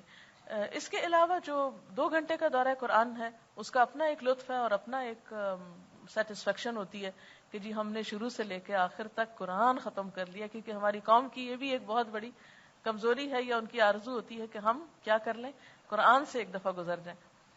جب ختم ہوتا ہے پھر ہمیں لگتا ہے آج ہماری دعا قبول ہونی ہے اور آج ہی سب کچھ ملنا ہے ہم کو. خیر ہے تو ایک حقیقت ہے کہ قرآن کے ختم پہ ہوتی ہے قبول. تو اس کے لیے پھر کیا ہے کہ آپ ایک پارہ سلیکٹ کریں. عموماً یہ ہوتا رہا ہے گزشتہ سالوں میں کہ ہم ایک آدھ رات لوگوں سے لے لیتے تھے, طاق رات, جس میں ایک ایک سپارہ ساتھ ہو جاتا تھا نوافل کے علاوہ. اس طرح 30 روزے عام طور پر نہیں بنتے تو 29 دن رہ جاتے ہیں, ایک سپارہ ایکسٹرا ہو گیا. لوگ عید پر جانا چاہتے ہیں, یہاں تو کراچی میں اتنا مسئلہ نہیں, لیکن پنجاب میں اور خصوصاً اسلام آباد میں یہ مسئلہ اتنا گمبھیر ہے کہ اسلام آباد سب کا کوئی بنیادی ٹھکانہ نہیں, سب لوگ کہیں کہیں اور سے ہی آ کے وہاں جڑے ہوئے ہیں. تو وہ اپنے اپنے علاقوں میں, شہروں میں عید منانے چلے جاتے ہیں. چھٹیاں ہوتی ہیں, لوگ اپنے رشتہ داروں سے جا کے ملتے ہیں. تو اس کا بھی ایک وہ پریشر ہوتا تھا کہ آپ کو جلدی ختم کر دیں, ہم نے جانا ہے, ہم دعا میں شریک ہونا چاہتے ہیں, اس لیے جلدی ختم کریں. ورنہ میرا دل یہ ہوتا تھا کہ جیسے 29ویں روزے کو ہو تاکہ میکسیمم ٹائم ہم اس کے ساتھ گزار سکیں. اس کے لیے ایک حل تو یہ ہوتا کہ طاق راتوں میں سے کوئی رات 1 یا 2 لے لی جائیں تو وہ 1.5 سپارہ کر کے اس میں کچھ وقت گزر جاتا ہے. لیکن اگر یہ ممکن نہ ہو تو آخری 10 پارے جو ہیں ان میں سے کچھ پارے ایسے ہیں کہ جن کو باہم کمبائن کیا جا سکتا ہے اور ایک دن میں ایک پارے کی بجائے 1.5 پارہ کیا جا سکتا ہے. لیکن پہلے 10 پاروں میں یہ چیز عموماً ممکن نہیں ہوتی کیونکہ آپ کو معلوم ہے اس میں احکام کی آیات ہیں, مدنی صورتیں ہیں زیادہ, اور وہ بہت طویل صورتیں ہیں اور طویل احکامات اس میں آ جاتے ہیں, تو اس کو 1.5 سپارہ آپ نہیں کر سکتے. دوسرے حصے میں بھی آپ دیکھ رہے ہیں کہ سورت یوسف ہے اور پھر سورت جو ہے بنی اسرائیل ہے, اور سورت کہف آپ نے ابھی پڑھی نہیں لیکن وہ بہت طویل ہے وہ بھی. تو یہ صورتیں جو ہے یہ خود ٹائم ٹیکنگ ہے, ان کے اندر بھی بہت میٹر ہے جس کی وجہ سے پھر آپ نہیں آگے سورت نور آ جاتی ہے, اس میں بھی بہت لینتھی ہے وہ بھی صورت. اس طرح پھر آپ دوسرے اشرے کو بھی نہیں ڈیوائیڈ کر سکتے. لیکن تیسرے اشرے میں عام طور پر خلاصہ ہے قرآن پاک کا, جو احکامات آپ 20 پاروں میں پڑھ چکے ہیں وہ آلموسٹ 10 پاروں میں دوبارہ ان کی ریویژن ہو جاتی ہے, اور ایک جامع پارے ہیں لیکن اس میں ڈیٹیل عام طور پر کم ہے, تو وہاں آ کر آپ جلدی بھی کر سکتے. 30 پارہ سب سے مختصر ہے, اس میں بہت ڈیٹیلز نہیں ہوتی کیونکہ سب صرف دل ہلانے والی اور ایک کنکلوژن ہو رہا ہوتا ہے قرآن کا, یہ تیار کیا جا رہا ہوتا ہے انسان کو قرآن پڑھنے کے بعد عمل کے لیے. لیکن ایک پارہ ایوریج اگر ہم شروع کریں تو اس میں یہ ہوتا ہے کہ 2 گھنٹے کم از کم لگتے ہیں, اور ان 2 گھنٹوں میں کرنا یہ ہوتا ہے. اچھا ایک اور چیز یہ کہ شروع کرنے سے پہلے آپ ضرور اپنی نیت کا جائزہ لیں کہ میں کیوں شروع کر رہی ہوں اور میرا مقصد کیا ہے. نیت تو ساروں کو پتا اللہ کے لیے, لیکن پھر بھی ذرا تازہ کر لی جائے, جھاڑ پھٹک کر کے ذرا سی چمکا لی جائے تو اچھی ہوتی ہے, کیونکہ اس پہ پھر کوئی گرد و غبار آ ہی جاتا ہے کبھی. اب یہ ہے کہ نفل پڑھ کے آپ آغاز کریں, یعنی یہ نہ بھولیں کبھی بھی کوئی بھی کام جب آپ کو کرنا ہو تو ضرور اللہ تعالیٰ سے استخارے کی دعا بھی کر سکتے ہیں. اب یہ ہے کہ اچھی طرح اللہ تعالیٰ سے دعا کر کے, اور دعا میں صرف یہ دعا نہیں کرنی کہ یا اللہ میں بہت اچھا بول لوں, یا اللہ لوگ امپریس ہو جائیں, یہ نہیں دعائیں کرنی. دعا یہ کرنی ہے کہ یا اللہ میری نیت اپنے لیے خالص کر لے اور قبولیت والے عمل کی توفیق دے. ایسا کام کروں جو تجھے پسند آ جائے اور جس سے تیری مخلوق کو فائدہ پہنچ جائے. وہ اگر ٹوٹا پھوٹا بھی ہوا تو آپ دیکھیں اس کی تاثیر کہیں زیادہ ہوگی بنسبت اس کے کہ آپ بہت عالی شان کام کریں اور اس کا اثر کچھ نہ ہو. ٹھیک ہے, تو نیت کی اصلاح سے نفل کے بعد خاص طور پر وہ جو ایک ٹپ میں نے آپ کو دی ہے کہ جب آپ دورہ قرآن کرانے لگے تو اس سے پہلے دنیا کی فالتو باتیں چھوڑ دیں, کم از کم کچھ دیر ضرور خاموشی اختیار کریں, اپنی نیت کو, اپنے ان سب چیزوں کو حاضر کریں. الہدا میں تو ہم عام طور پر یہ کرتے ہیں کہ اس سے پہلے تجوید کا یا قرآن کی تلاوت کا سیشن رکھتے ہیں. گھر میں بھی آپ اگر کر رہے ہیں یا کہیں بھی کر رہے ہیں, ایک ٹیپ ریکارڈر اٹھا لیں یا کہیں سپٹ کر دیں, اور قاری غامدی کی یا کسی بھی جو آپ کی پسند کے قاری ہیں ان کی آپ اس دن کا جو پارہ لگنا ہے اس کی کیسٹ آن کر دیں, تاکہ جو لوگ باہر سے آئیں وہ بھی آ کے شغل میلہ نہ کریں, آ کے کیا کریں, خاموشی اور احترام سے بیٹھتے جائیں اور تلاوت سنتے جائیں. اور ایک شخص مقرر کر دے, جیسے اسلام آباد الہدا میں یہ ہوتا تھا ویکلی کلاس میں لیا کرتی تھی, تو میں نے اپنی ایک ٹیم بنائی ہوئی تھی اسٹوڈنٹس کی کہ جو لوگ تو شروع میں آتے ہیں تو میں کہہ دیتی تھی جی آج کا لیسن اس نمبر آیت سے ہے, وہ اپنا وہاں سے کھول لیتے تھے. جو لوگ لیٹ آتے ہیں ان کو پتہ نہیں چلتا, پتہ نہیں کہاں سے کیا ہو رہا ہے, تو ایک ٹیم ایسی ہوتی تھی کہ جو کھڑے ہو کر لوگوں کو قرآن پاک کھول کے وہاں انگلی رکھوا کے ان کو بٹھاتی تھی، ورنہ جو لوگ لیٹ آتے ہیں وہ کیا کرتے ہیں، وہ آگے سے پیچھے، پیچھے سے آگے، وہ اس کو کر کے تو ساری برکت محفل کی ختم کر دیتے ہیں، شور ہنگامہ بھی ہوتا ہے اس سے.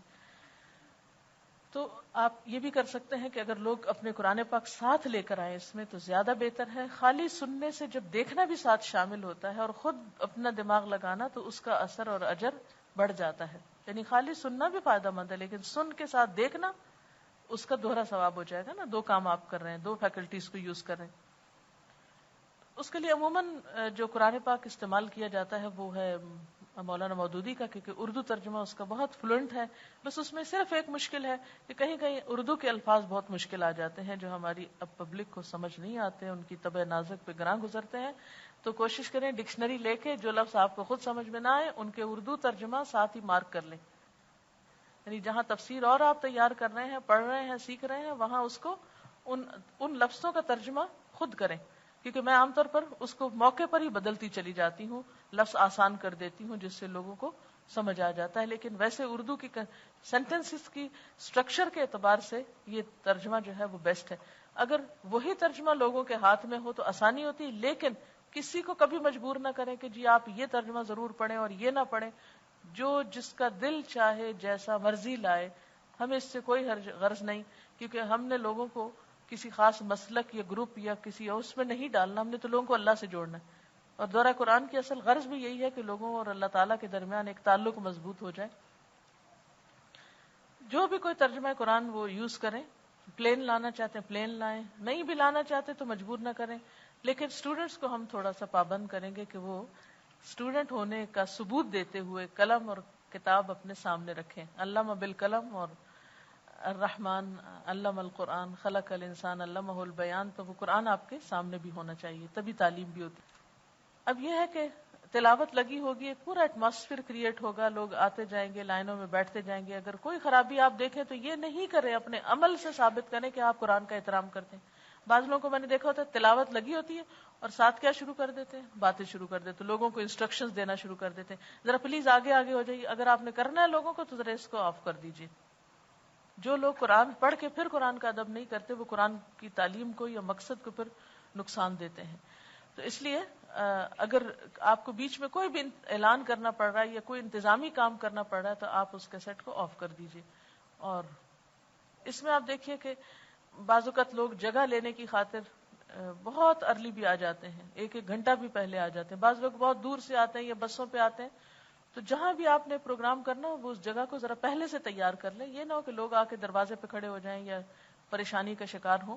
وقت سے پہلے آپ اس جگہ کی ایک گھنٹہ پہلے یا آدھا گھنٹہ پہلے جس بھی لوگوں کا ایوریج دیکھ کے کہ کس وقت انٹر ہوتے ہیں جگہ کو تیار کر لیں.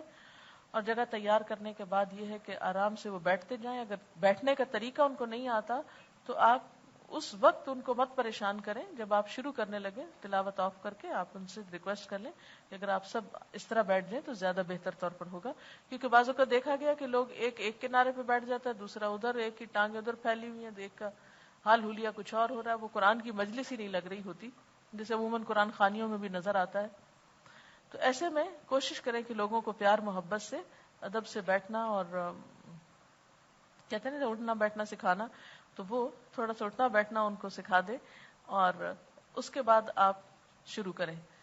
اب آپ کے پاس قرآن پاک ہے، اس میں یاد رکھیے کہ دورہ قرآن خطبے کی طرح ہوتا ہے، تعلیم کی طرح نہیں ہوتا. آپ صلی اللہ علیہ وسلم کا میسج کنوے کرنے کے دو طریقے ہوتے تھے، ایک خطبے کا انداز اور ایک تعلیم کا انداز. تعلیم کلاس روم کے لیے ہوتی ہے، ریگولر ہوتی ہے. خطبہ جو ہوتا ہے وہ جوش ابھارنے کے لیے ہوتا ہے، کسی چیز کے لیے مینٹلی تیار کرنے کے لیے ہوتا ہے، اور اس میں یعنی اس کا مقصود کچھ اور ہوتا ہے. اب چونکہ ایک نئی پبلک آ رہی ہے آپ کے پاس جو تعلیم حاصل کرنے کے لیے نہیں آ رہی، صرف ایک جاننے کے لیے آ رہی ہے کہ آپ یہ یہاں قرآن کی کلاس ہوتی ہے، تو ان لوگوں کو آپ خطبے کے انداز میں سکھائیں گے. اور اس کے لیے مثلاً آپ تلاوت لگاتے ہیں، جیسے آپ تلاوت کرتے ہیں تو سوئے ہوئے اور ٹوٹے پھوٹے انداز میں اور غلط طریقے سے یہ نہیں کر سکتے آپ. اس کے لیے آپ کی تجوید کا بہتر ہونا بہت ضروری ہے، تبھی دورہ قرآن جو ہے وہ زیادہ افیکٹو ہوتا ہے. اگر آپ قرآن ٹھیک نہیں پڑھتے تو دورہ قرآن کا مقصد فوت ہو جاتا ہے. کیونکہ خالی ترجمہ تو نہیں سنانا، بیچ بیچ میں آیات بھی سنانی ہے. اس سے پہلے ایک تلاوت تو آپ لگا چکے، پورا پارا سنا گیا تو پورا پارا سن لیں، اگر پورا نہیں بھی سنا گیا آدھا سن لیں، آدھا لوگ گھروں میں سن لیں یا پڑھ لیں، وٹ ایور، یہ ان کی اپنی مرضی ہے، ٹائم کے اوپر ڈیپینڈ کرتا ہے کہ وہ کتنا ٹائم دیتے ہیں. لیکن جب آپ نے قرآن پاک کھول لیا اور اب آپ بیٹھ گئے ہیں دوسروں کو سکھانے کے لیے، تو تعلیم کا نہیں خطبے کا انداز اپنائیے اور آہستہ بولنے کی بجائے تھوڑا سا تیز بولیے، اور آیات کو جہاں ڈرانے والی آیات ہیں ان کا انداز اس طرح ہو، جنت کی آیات ہیں ان کا انداز اس طرح ہو، جہاں کوئی یعنی تکرار آ رہی ہو یا جہاں ردم ہے قرآن پاک کا خاص طور پر، ان آیات میں ردم لانے کی کوشش کریں. اس طرح انشاءاللہ تعالی آپ ایک سپارہ جب کریں گے. اور ایک اور چیز جو آپ کو کہنا چاہوں گی وہ یہ ہے کہ اگر آپ یہ کام کرنا چاہتے ہیں تو آپ یہ یاد رکھیں کہ قرآن پاک کی نعمت ایک ایسی نعمت ہے، جو قرآن پاک ایک ایسی بھاری امانت ہے جو اللہ تعالیٰ نے، جیسے قرآن پاک میں آتا ہے انا اردنا الامانۃ علی السماوات والارض والجبال فابین ان یحملنها وحملها الانسان. ہم نے اس امانت کو آسمان و زمین پر، پہاڑوں پر پیش کیا، انہوں نے اس کو اٹھانے سے انکار کر دیا، انسان نے اس کو اٹھا لیا. تو یہ جو کتاب ہے، اللہ تعالیٰ فرماتے ہیں لو انزلنا هذا القرآن على جبل لرأيته خاشعا متصدعا من خشية الله. لو انزلنا هذا القرآن على جبل، اگر ہم اس قرآن کو پہاڑ پہ اتارتے تو پہاڑ کا حال کیا ہوتا؟ لرأيته، تم دیکھتے اس کو، خاشعا، کہ وہ دب گیا ہے، متصدعا، ٹکڑے ٹکڑے ہو گیا. تصدع کہتے کٹ انٹو پیسز، یعنی ٹکڑے ٹکڑے ہو گیا ہے، من خشیت اللہ، اللہ کے ڈر سے. اب آپ خود سوچیں کہ کتنا بھاری کام ہے جو آپ نے اٹھایا. یہ ڈرانے کے لیے نہیں میں آپ کو کہہ رہی، لیکن اس کی عظمت کو محسوس کریں. اگر آپ عظمت کو محسوس نہیں کریں گے تو اس کو آگے ڈیلیور نہیں کر سکیں گے، کیونکہ جو دینے والا ہے اس کے اندر کچھ بیسک کوالٹیز کا ہونا بے حد ضروری ہے. جب تک آپ کے اپنے اندر اس کا وہ محسوس نہیں ہوگا تو آپ دوسروں کو محسوس نہیں کرا سکیں گے. اگر آپ کے اندر محبت نہیں ہوگی تو آپ محبت دے نہیں سکیں گے. اس لیے بہت ضروری ہے کہ آپ اس کو اس طریقے پر لیں. اور پھر اس کے بعد یہ ہے کہ ایک مہینے میں چونکہ پڑھا جاتا ہے اور بہت سارے لوگ پڑھتے ہیں، آپ خود سوچیں یہ سب کچھ جمع ہو کے تو کتنا ایک پر اثر اور ایک ہلا دینے والا کام ہوتا ہے. یہ معمولی کام نہیں ہوتا. اس کے لیے آپ کی صحت بھی اچھی ہونی چاہیے. تو خدا کے لیے اور اس رمضان سے فائدہ اٹھانے کے لیے تھوڑا سا اپنی صحت کا مزید خیال کر لیجیے گا. عام دنوں میں وٹامنز لینا بھول جاتی ہوں، پرواہ نہیں کرتی، لیکن رمضان میں جس طرح روزہ رکھنا فرض سمجھتی ہوں ایسے ہی وٹامنز لینا فرض سمجھتی ہوں. عام دنوں میں کبھی دل چاہ دودھ پی لیا، نہیں پیا، لیکن رمضان میں تاکیداً اور احتیاط کے ساتھ. اگر آپ اس طرح کا کوئی بھی کام کر رہے ہیں تو اپنی طرف سے کیا کریں، یعنی ذہنی تیاری کے ساتھ عملی تیاری بھی. آپ اس کے بوجھ کو اٹھا رہے ہیں تو پھر آپ اسے دینے کے بھی قابل ہوں. کوشش کریں کہ رمضان سے پہلے اپنے کاموں کو 2-3 دن پہلے اس طرح ختم کر لے کہ آہستہ آہستہ آہستہ آہستہ آپ کی جیسے ٹرانزیشن ہوتی ہے نا، ایک چیز سے نکل کر دوسری چیز کی طرف، تو پھر آپ یہ کام بہتر طور پر کر سکیں گے. روز دورہ قرآن کی کلاس کے لیے پریپیئر کیسے کریں؟ کیا ڈیلی آپ کی ٹیپ سننا ضروری ہے یا کوئی تفسیر؟ اس میں آپ دیکھیں کہ بہترین تفسیر جو آپ کو فائدہ دے سکتی ہے، کم وقت میں جو آپ کو چیزیں کلیئر ہو سکتی ہیں، وہ احسن البیان ہے. اس میں ٹو دا پوائنٹ بہت سی باتیں لکھی ہوئی ہیں اور بہت جلدی آپ اس کو کوئک گو تھرو کر سکتے ہیں سکھانے کے لیے. ٹیپ سے آپ زیادہ کیا کر سکتے ہیں، سٹائل سیکھ سکتے ہیں کہ ڈیلیور کیسے کرنا ہے. وہ میں نے ریکویسٹ کی ہے کہ اگر سنا دے تھوڑا سا تو اس سے آپ کو اندازہ ہو جائے گا.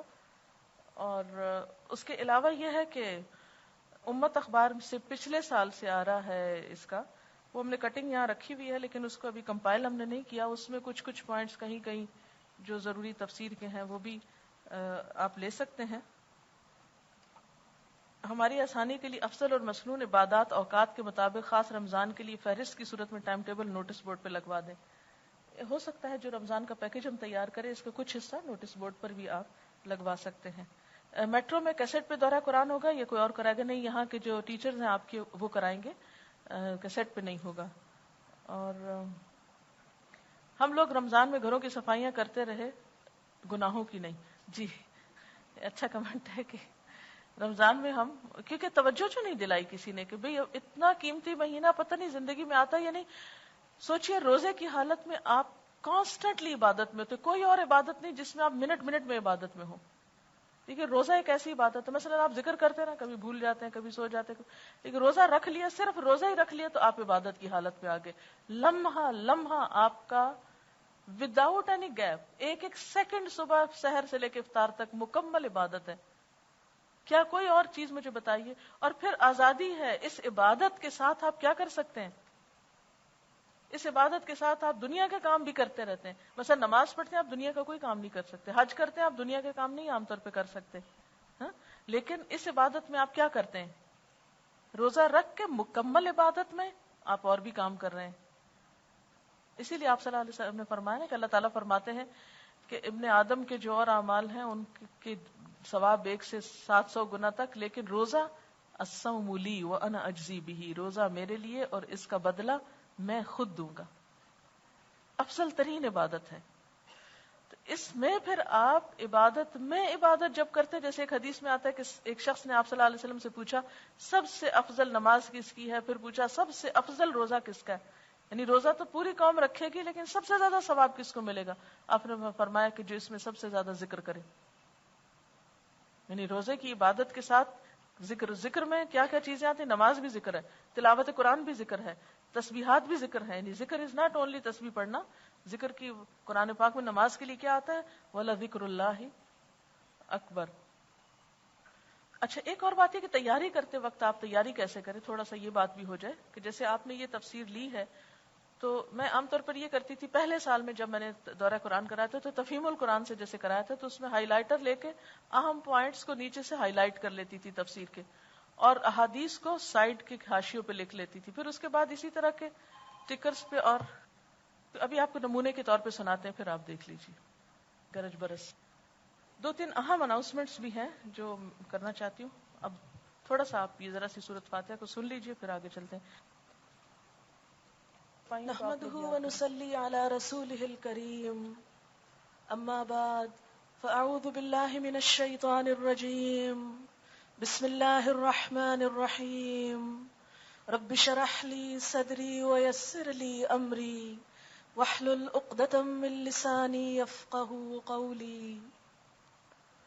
اس میں آپ دیکھ رہے ہیں کہ رب اشرح لی پڑھنے کا اور اعوذ باللہ اور بسم اللہ پڑھنے کا سٹائل جو ہے وہ کلاس کا انداز نہیں ہے. قرآن پاک اللہ کا کلام، اللہ کی بات، اپنے بندوں کے لیے، اپنے بندوں کی ہدایت کے لیے. قرآن جو دلوں کے لیے روشنی کا سبب ہے، جو انسان کو اندھیروں سے نکالتا ہے، جو امید کی کرن دکھاتا ہے، جو دلوں کے لیے سکون اور اطمینان کا باعث ہے. اس قرآن کو کیوں پڑھیں؟ اس لیے پڑھیں کہ اللہ کی مرضی معلوم کر سکیں، اللہ کی رضا حاصل کر سکیں، اس کے بتائے ہوئے طریقے کے مطابق اس زندگی کو بسر کر سکیں اور اس کی بنائی ہوئی جنت کے مستحق ہو سکیں. قرآن پاک میں اللہ سبحانہ و تعالیٰ فرماتے ہیں کتاب انزلناہ الیک لتخرج الناس من الظلمات الی النور. ایک کتاب جسے ہم نے آپ کی طرف اتارا ہے تاکہ تم لوگوں کو اندھیروں سے نکال کر روشنی کی طرف لے آؤ. قرآن پاک پڑھنے کا سب سے بڑا فائدہ اندھیروں سے نکل کر روشنی کی طرف جانا ہے. یہ نور کا ایک سفر ہے، اللہ سے قربت کا ایک ذریعہ. وہ اللہ جو اللہ نور السماوات والارض، آسمان و زمین کا نور ہے، اس نور کو پانے کے لیے اس کی کتاب کی طرف رجوع لازم ہے. کتاب انزلناہ الیک مبارک ایک کتاب جسے ہم نے اتارا ہے آپ کی طرف، بہت برکتوں والی ہے. کیوں اتارا ہے؟ لیدبروا آیاتے، تاکہ لوگ اس کی آیات میں غور و فکر کریں. ولیتذکر اولو الالباب، اور تاکہ نصیحت پکڑیں عقل والے. یہ کتاب بابرکت کتاب جو دنیا اور آخرت کی برکتوں کا سبب ہے، اللہ رب العزت کی طرف سے آئی ہے جو سب سے بڑی ہستی ہے، محمد رسول اللہ صلی اللہ علیہ وسلم پر اتری. یہ تھوڑا سا انٹروڈکشن سورۃ فاتحہ سے پہلے کا ہے. ایکچولی یہ کیسٹ پراپر نہیں ہے، اس میں آواز بہت دبی ہوئی ہے.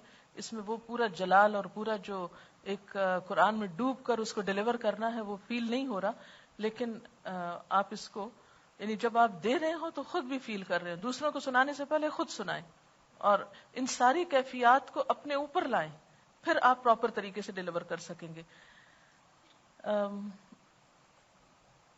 اس کے علاوہ یہ ہے کہ ایک اور چیز جو کئی دنوں سے سننے میں آ رہی ہے کہ یہاں پر کچھ چوریاں ہو رہی ہیں جو بہت ہی ان یوزول قسم کی ہیں، جو انبلیویبل بھی ہیں. اور ظاہر ہے کہ جو قرآن پڑھتا ہے اس سے تو اس کی توقع نہیں کی جا سکتی. لیکن معلوم نہیں، جو بھی what ever reason is there, ہمیشہ چوری کا حال یہ ہے کہ اپنی چیز کی خود حفاظت کریں، اور اس کے علاوہ اپنے آس پاس پہ بھی تھوڑی نظر رکھیں جب ہجوم ہو کہ کون ایسی حرکت کر رہا ہے. اللہ کے گھر میں آنا، یعنی اللہ کا گھر اس سینس میں کہ اللہ کی بات ہوتی ہے یہاں پر، اور تو کوئی مقصد نہیں ہے آنے کا کسی کا. اس میں آ کر پھر حرام کام کرنا، اس کا گناہ کئی گنا زیادہ بڑھ جاتا ہے. اور چوری حقوق العباد پہ ڈاکہ ہے، اور جب تک قیامت کے دن آپ واپس نہیں دیں گے اس مال کو، آپ آگے نہیں جا سکتے. یہ اچھی طرح پتا ہونا چاہیے. اور وہ نیکیوں سے آپ کو ریٹرن کرنا ہوگا سب کچھ. تو یہ ایک بہت ہی افسوسناک صورتحال. اور نیچے دکاندار بھی کہتے ہیں جب چھٹی ہوتی ہے تو کمنٹ سنے گئے ہیں کہ آ گئی ہیں چیزوں کو دیکھ لو، پھر نہ کچھ چیز اٹھ جائے. اٹ مینس کہ کچھ نہ کچھ ہوا ہے جس کی وجہ سے یہ بات ہو رہی ہے. میں نہیں کہتی کہ آپ نے کیا ہے، لیکن ہو سکتا ہے کہ آپ ہی کے حلیے میں کوئی بھی ہو. یعنی پورے پورے بیگ جو ہیں وہ اٹھا لیے گئے ہیں. کسی باہر کے شخص کو وہ بیگ کیا کرنے ہیں؟ یا یہ بات اگر آپ کو سمجھ میں آ جائے کہ اگر آپ کسی کی سوئی بھی ناجائز اٹھائیں گے تو قیامت کے دن اپنے عمل میں سے لوٹانی پڑے گی. حقوق العباد اللہ تعالیٰ معاف نہیں کرتے جب تک بندہ معاف نہ کر دے. اور جس بندے کو آپ نے اس طرح دکھ پہنچایا وہ آپ کو معاف کر سکتا ہے؟ تو کل کے دن پہ آپ کیا کریں گے؟ پھر کس طرح لوٹائیں گے؟ لیکن اس کے ساتھ میں باقی سب لوگوں کو، اور میں چاہتی ہوں کہ ایک پوسٹر بھی لکھ کے لگا دیں کہ اپنی چیزوں کی حفاظت کریں، تاکہ نئے لوگ جو قرآن سننے آئے ان کے جوتے اور چیزیں نہ یہاں سے چوری ہوں، کیونکہ یہ دین کے راستے میں بہت بڑی رکاوٹ ہے. کئی لوگ مسجد کیوں نہیں جاتے؟ جوتا چوری ہوتا ہے وہاں. اتنے افسوس کی بات ہے. تو اس چیز پر آپ خود اپنی چیزوں کی بھی حفاظت، آنے والوں کے لیے بھی ایک نوٹس ان کو بھی بتا دیا جائے. پلس یہ کہ آپ جب ہجوم میں ہو یا ادھر ادھر تو اپنی آنکھیں کھول کے رکھیں. اور روزے کا مطلب تقویٰ، اور تقویٰ میں دل کی آنکھیں بھی کھل جاتی ہیں. کہاں یہ کہ آپ کی ظاہری آنکھیں بند ہوں. کون ایسا کام کر رہا ہے؟ ایسے شخص کو پکڑیے، ایسے شخص کو یعنی موقع پر اسے احساس دلائیے. اور جب سارے دیکھنے والے ہو جائیں گے تو پھر ایسے لوگوں کو موقع نہیں ملے گا غلط کام کرنے کا، کیونکہ یہ آپ کے ادارے کی گڈ ول کا مسئلہ ہے.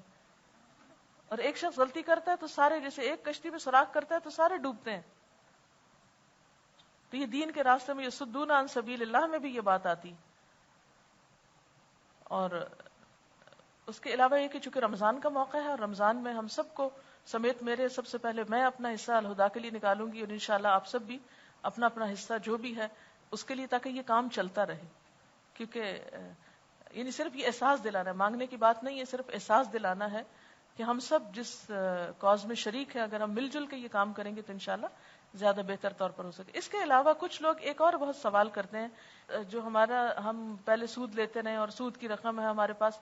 کچھ عرصے سے ہم نے ایک کام کیا ہے کہ جو لوگ بہت زیادہ سود کے قرضوں میں جکڑے ہوئے ہیں ان کی مدد شروع کی ہے. الحمدللہ کئی بہت ہی مجبور اور عزتیں جن کی خطرے میں تھیں ان لوگوں کو اللہ کے فضل و کرم سے اس جکڑ بندیوں سے رہائی ملی ہے. اتفاق یہ ہوا کہ مجھے 2-3 لوگوں نے کہا کہ ہمارے پاس سود کے پیسے، ہمیں بتائیے کہ کیا کریں. اور ایک نے تو بھجوائی دیے. اب الہدا میں تو نہیں لگ سکتے وہ، اب میں کہاں کروں. اور ادھر سے یہ آئے اور ادھر سے کچھ لوگوں کی ایسی ڈیمانڈ آئی کہ جو انتہائی مجبور ترین لوگ تھے. تو ہم نے پھر وہ ان کو اس میں دے دیے، یعنی برابر کر دی. ایسی ہی ایک کہانی ایک لڑکی کی ہے، میں چاہ رہی تھی کہ تھوڑی سی آپ کو سنا دوں. مجھے پتا ہے وقت اوپر ہو رہا ہے، لیکن جن لوگوں کو بہت جلدی ہے وہ جا سکتے ہیں، لیکن جو لوگ سن سکتے ہیں ذرا سا اس کہانی کو سن لیں تو اس سے آپ کو اندازہ ہوگا کہ لوگ کہاں تک جاتے ہیں جب اللہ کے دین سے دور ہوتے ہیں اور لا علمی میں اور ضرورتوں میں اور حقوق العباد کی پابندی نہ کرنے میں. تو یہ ذرا سا سن لیں. میرا تعلق کراچی کے ایک مڈل کلاس گھرانے سے ہے. میں نے جب آنکھ کھولی تو آواز میں اونچی کریں. اپنی والدہ کو ہمیشہ پریشان دیکھا. اس کی ایک بنیادی وجہ یہ تھی کہ میرے والد صاحب مختلف قسم کی برائیوں میں گرفتار تھے. کبھی بیوی بچوں کو ٹائم نہیں دیا انہوں نے، اور اکثر گھر سے غائب رہا کرتے تھے. بہت شروع میں تو رشتہ داروں نے مدد کی، دیکھتے رہے، لیکن یہ کہ جب ہم بڑے ہوئے تو ہمیں مستقل طور پر اپنے نانی اور ماموں کے گھر آنا پڑا، کیونکہ والد صاحب نے ذمہ داریاں اٹھانے سے بالکل ہی منع کر دیا. میری والدہ بہت پریشان رہا کرتی تھی، اور ماموں ہم لوگوں کی پرورش کیا کرتے تھے. ہم لوگ نانی کے گھر میں رہنے لگے. بہت شروع سے ہی میرے ذہن میں یہ بات تھی کہ مجھے بڑے ہونا ہے اور اپنی والدہ کا سہارا بننا ہے. والد صاحب کو کسی دوست نے کوشش کر آ کے باہر بھجوا دیا اور وہ سعودیہ چلے گئے. جب وہ چلے گئے تو ہماری زندگی میں کچھ اچھے دن آئے. میری والدہ نے ہم لوگوں کو پراپر طریقے سے اسکول میں داخل کرایا. نانی ماموں کے زیر ہم لوگوں کی پرورش ہوتی رہی. جب میں اسکول میں ہی تھی تو میرے والد صاحب واپس پاکستان آ گئے، اور اب جو تھا پیسہ زیادہ ہونے کی وجہ سے ان کی عیاشیاں جو تھی وہ مزید بڑھ چکی تھی. اب ان کو ہر بات کے لیے پیسہ چاہیے ہوتا تھا، کیونکہ ان کا ہاتھ بہت کھل گیا تھا. اسکول کے زمانے سے ہی میں نے ٹیوشن وغیرہ پڑھانی شروع کر دی اور پرائیویٹلی پڑھ کے اپنی تعلیم مکمل کرتی گئی. جب میں کالج میں پہنچی تو والد صاحب نے میری والدہ کو سختی سے منع کر دیا کہ میں اب کوئی پیسہ تمہیں نہیں دوں گا، اور میں اولاد کی پرورش جو ہے وہ نہیں کر سکتا. ان سے کہو کہ یہ اب جوان ہو گئے، اپنا بوجھ خود اٹھائیں. اس طریقے سے میں نے مختلف اسکولوں میں پڑھا کر، ٹیوشن پڑھا کر اپنی تعلیم کو مکمل رکھا. اور پھر ایک دوست کی توسط سے مجھے ایک کمپنی میں جاب مل گئی. میں پڑھتی بھی گئی اور ساتھ ساتھ جاب بھی کرتی گئی. والد صاحب کا یہی حال تھا، کبھی دل چاہا تو پیسے دیے، کبھی دل چاہا تو نہیں دیے. جب میں ایک مقام پر پہنچی اور میں نے گریجویشن کر لیا تو مجھے ایک اچھی کمپنی میں نوکری مل گئی. جب میں جاب کرنے لگی تو والد صاحب کو پتہ چل گیا کہ گھر میں آمدنی کا ایک ذریعہ ہو گیا ہے. اب انہوں نے کام میں بالکل جی لگانا چھوڑ دیا اور وہ مجھ سے پیسے مانگنے لگے. وہ غیر معینہ مدت کے لیے آ جاتے اور مختلف حیل و بہانوں سے پیسے لے لیتے، پھر اس کے بعد دوبارہ چلے جاتے. وہاں جاتے تو مرضی تھی 2 مہینے بعد 3 مہینے بعد پیسے بھیجے تو بھیجے. میں اسی طرح اپنی فیملی کو سپورٹ کرتے رہی. میری بڑی خواہش تھی کہ میری چھوٹی بہن جو ہے اس کی شادی ہو جائے، اور اس طریقے سے جس طریقے سے میں نے زندگی گزاری ہے اس کو پریشان نہ ہونا پڑے. میری والدہ اور میں اسی چکر میں رہتے تھے کہ کسی طریقے سے ہم لوگ اسٹیبلش ہو جائیں. باپ کا سایہ پراپر طریقے سے سر پر نہ ہونے کی وجہ سے بھائی بھی کوئی خاص تعلیم حاصل نہ کر سکے. ان کی اپنی الگ دنیایں تھیں. کوئی اسکول سے بھاگ گیا تو کسی نے کالج تک پڑھ کر اپنی جان چھڑا لی. میں کماتی رہی، اور والد صاحب کو جب یہ پتہ چلا کہ میری ایک اچھی پوزیشن ہو گئی ہے اور میں جاب کرنے لگی ہوں اور میں اسٹیبلش ہو گئی ہوں، تو انہوں نے لمبی لمبی چھٹیاں لے کے پاکستان میں وقت گزارنا شروع کر دیا. جیسے تیسے کر کے میں نے کمپنی سے ادھار لون وغیرہ لے کے اپنی سسٹر کی شادی کی. ایک وقت ایسا آیا کہ میں والد صاحب کو دیتے دیتے اور اس لون کو اتارتے اتارتے بہت سخت مشکل میں گرفتار ہو گئی. کسی نے مجھے یہ کہا کہ ارے تم اتنا پریشان ہو، تم کسی بینک سے لون لے لو یا کریڈٹ کارڈ بنوا لو. لوگوں کے کہنے میں آ کے مجھے یہ راہ بہت آسان لگی اور میں نے کریڈٹ کارڈ بنوا لیا. پہلے ایک بنوایا، پھر کوئی ضرورت آئی دوسرا بنوایا، پھر کوئی ضرورت آئی تیسرا بنوایا. اس طریقے سے میں سود کی لعنت میں گرفتار ہوتی چلی گئی. ہر بار جب میں لون لیتی تو میرے ذہن میں یہ ہوتا کہ بس یہ اس دفعہ آخری بار ہے، میں یہ لے لوں گی اور یہ والی ضرورت پوری ہو جائے گی، تو اس کے بعد دوسری ضرورت ہوگی، تو اس کے بعد جب تک یہ والا قرضہ اتر چکا ہوگا اور اس کے بعد میں پھر کوئی دوسرا قرضہ لے لوں گی. رفتہ رفتہ یہ ہوا کہ میری سیلری جس حساب سے بڑھتی گئی اس سے دگنا میری سیلری کا جو تھا پرسنٹیج وہ بینکوں کو جانے لگا. ہوتے ہوتے میری سیلری 18,000 روپے پہنچ گئی. 18,000 پہ پہنچنے کے ساتھ ہی ساتھ میرا سود اتنا بڑھ چکا تھا کہ مجھے 20,000 روپے بینک میں ہر مہینے جمع کرانے تھے. یہ سچویشن جو تھی یہ میرے لیے بہت تکلیف دہ تھی. دوسری جانب والد صاحب جو تھے وہ بالکل نوکری چھوڑ کر ہاتھ پہ ہاتھ رکھ کر بیٹھ گئے اور انہوں نے یہ کہنا شروع کر دیا کہ یہ تو جی انگلش کمپنی میں کام کرتی ہے, کیا مجھے 2 روٹیاں نہیں کھلا سکتی؟ آخر اتنے سالوں سے بھی تو یہ گھر کا آدھا بوجھ اٹھائے ہوئے ہی ہیں. میں نے بہت کوشش کی کہ ان کو سمجھا سکوں کہ اب پہلے والی بات نہیں ہے, جو بھی قرضہ میں نے لیا ہے وہ دگنا تگنا ہو چکا ہے. مگر وہ یہ کہتے تھے کہ تم نے کیا قرضہ لیا ہے, 1,00,000 لیا ہوگا, 2,00,000 لیا ہوگا. کہنے کو تو میں نے 1,00,000 اور 2,00,000 ہی لیا تھا, مگر وہ سود بڑھتے بڑھتے اب تقریباً 4,00,000 کے قریب پہنچ چکا تھا, جس کی وجہ سے مجھے 20,000 روپے مہینہ مختلف بینکوں میں انسٹالمنٹ بھجوانی ہوتی تھی. اس صورت حال نے مجھے بہت پریشان کر دیا اور میں اتنا تنگ آ گئی کہ میں کیا کروں. آخر تنگ آ کر میں نے یہ سوچا کہ اب میں خودکشی کر لیتی ہوں, کیونکہ میرے لیے کوئی راہ نجات نہیں بچی تھی. گھر جاتی تو گھر والے پیسے مانگتے, آفس میں بیٹھتی تو کبھی ایک بینک سے فون آ رہا ہے, کبھی دوسرے بینک سے فون آ رہا ہے. نہ میں نوکری پر جا سکتی تھی نہ میں نوکری چھوڑ سکتی تھی. ارننگ میری کچھ نہیں تھی, اس سے دگنا تگنا جو ہے وہ مجھے کہیں نہ کہیں سے لوگوں سے ادھار قرض کر کے بینک میں بھرنا پڑ رہا تھا. اس سچویشن نے مجھے بہت پریشان کر دیا. میں نے لوگوں سے ادھار مانگنا چاہا تو جن لوگوں نے مجھے یہ راستہ بتایا تھا انہوں نے اپنا دامن چھڑا لیا. کہنے لگے کہ اگر ہم اس قدر ہیوج اماؤنٹ تمہیں دے سکتے تو ہم یہ کرتے ہی کیوں, تمہیں یہ کہتے ہی کیوں کہ بینک سے لے لو. اب میں چاروں طرف سے پھنس چکی تھی. پھر میری سہیلی نے مجھ سے کہا کہ ایسا کرو تم کوئی پرائیویٹ جاب کرنا شروع کر دو کسی دوسری جگہ پر پارٹ ٹائم, کیونکہ تمہارا ہفتہ اور اتوار تو ویسے بھی فارغ ہوتا ہے. میں نے گھر پر لوگوں کی سلائیاں لا کر سلائی کرنا شروع کی. آفس سے آ کے میں گھر پر سلائی کرتی, بچوں کو ٹیوشن پڑھاتی اور اس کے بعد ہفتے والے دن کہیں دوسرے اسکول میں جا کر یا کچھ مختلف کلاسیں لیتی. لیکن یہ انکم اتنی زیادہ نہیں تھی. ہوتے ہوتے پارٹ ٹائم جاب کی تلاش میں ایک دن میں الہدا پہنچی. میری پوری کنڈیشن میں نے اپنی سہیلی کو بتائی اور اس نے مجھے کہا کہ ہم تمہیں کچھ کام دلوا دیں گے جو تم فارغ وقت میں کر سکو. اس میں یہ ہوگا کہ تمہاری انکم بڑھے گی, لیکن سب سے پہلے تو تم یہ کرو کہ تم اس سود سے پیچھا چھڑانے کی کوشش کرو. میں نے اسے اپنے پورے حالات بتایا اور یہ کہا کہ میں اس سود سے پیچھا چھڑاؤں تو میں کیا کروں. اپنے طور پر تو میں چھٹی والے دن بھی کام کر رہی ہوں. والد صاحب میرے لیے مصیبت بن گئے ہیں, وہ نوکری چھوڑ کر آ گئے ہیں. حد تو یہ ہے کہ کبھی ہمارے گھر میں کچھ کھانے کو ہوتا ہے اور کچھ نہیں.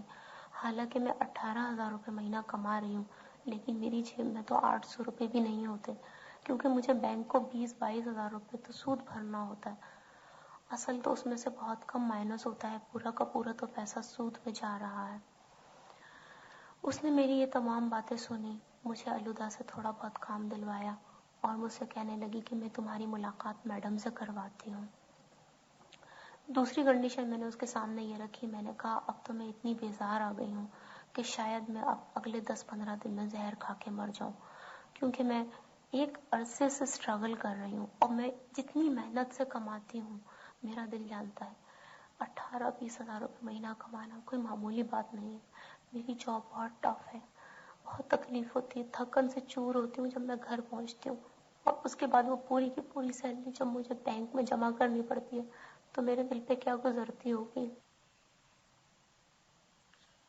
بہرحال چونکہ سامنے ایسے لوگوں کی عزت نفس کا مسئلہ ہوتا ہے, اس لیے پھر اس کی ریکارڈنگ بھروا کے آپ کو سنوائی کی کہ میری چونکہ براہ راست ملاقات ہوئی تو ڈیٹیل کے ساتھ میں نے ہر چیز کا پتہ کیا, اور جہاں جاب کرتی تھی وہاں کے جو اونر ہیں یعنی ہر طرح سے تحقیق کی.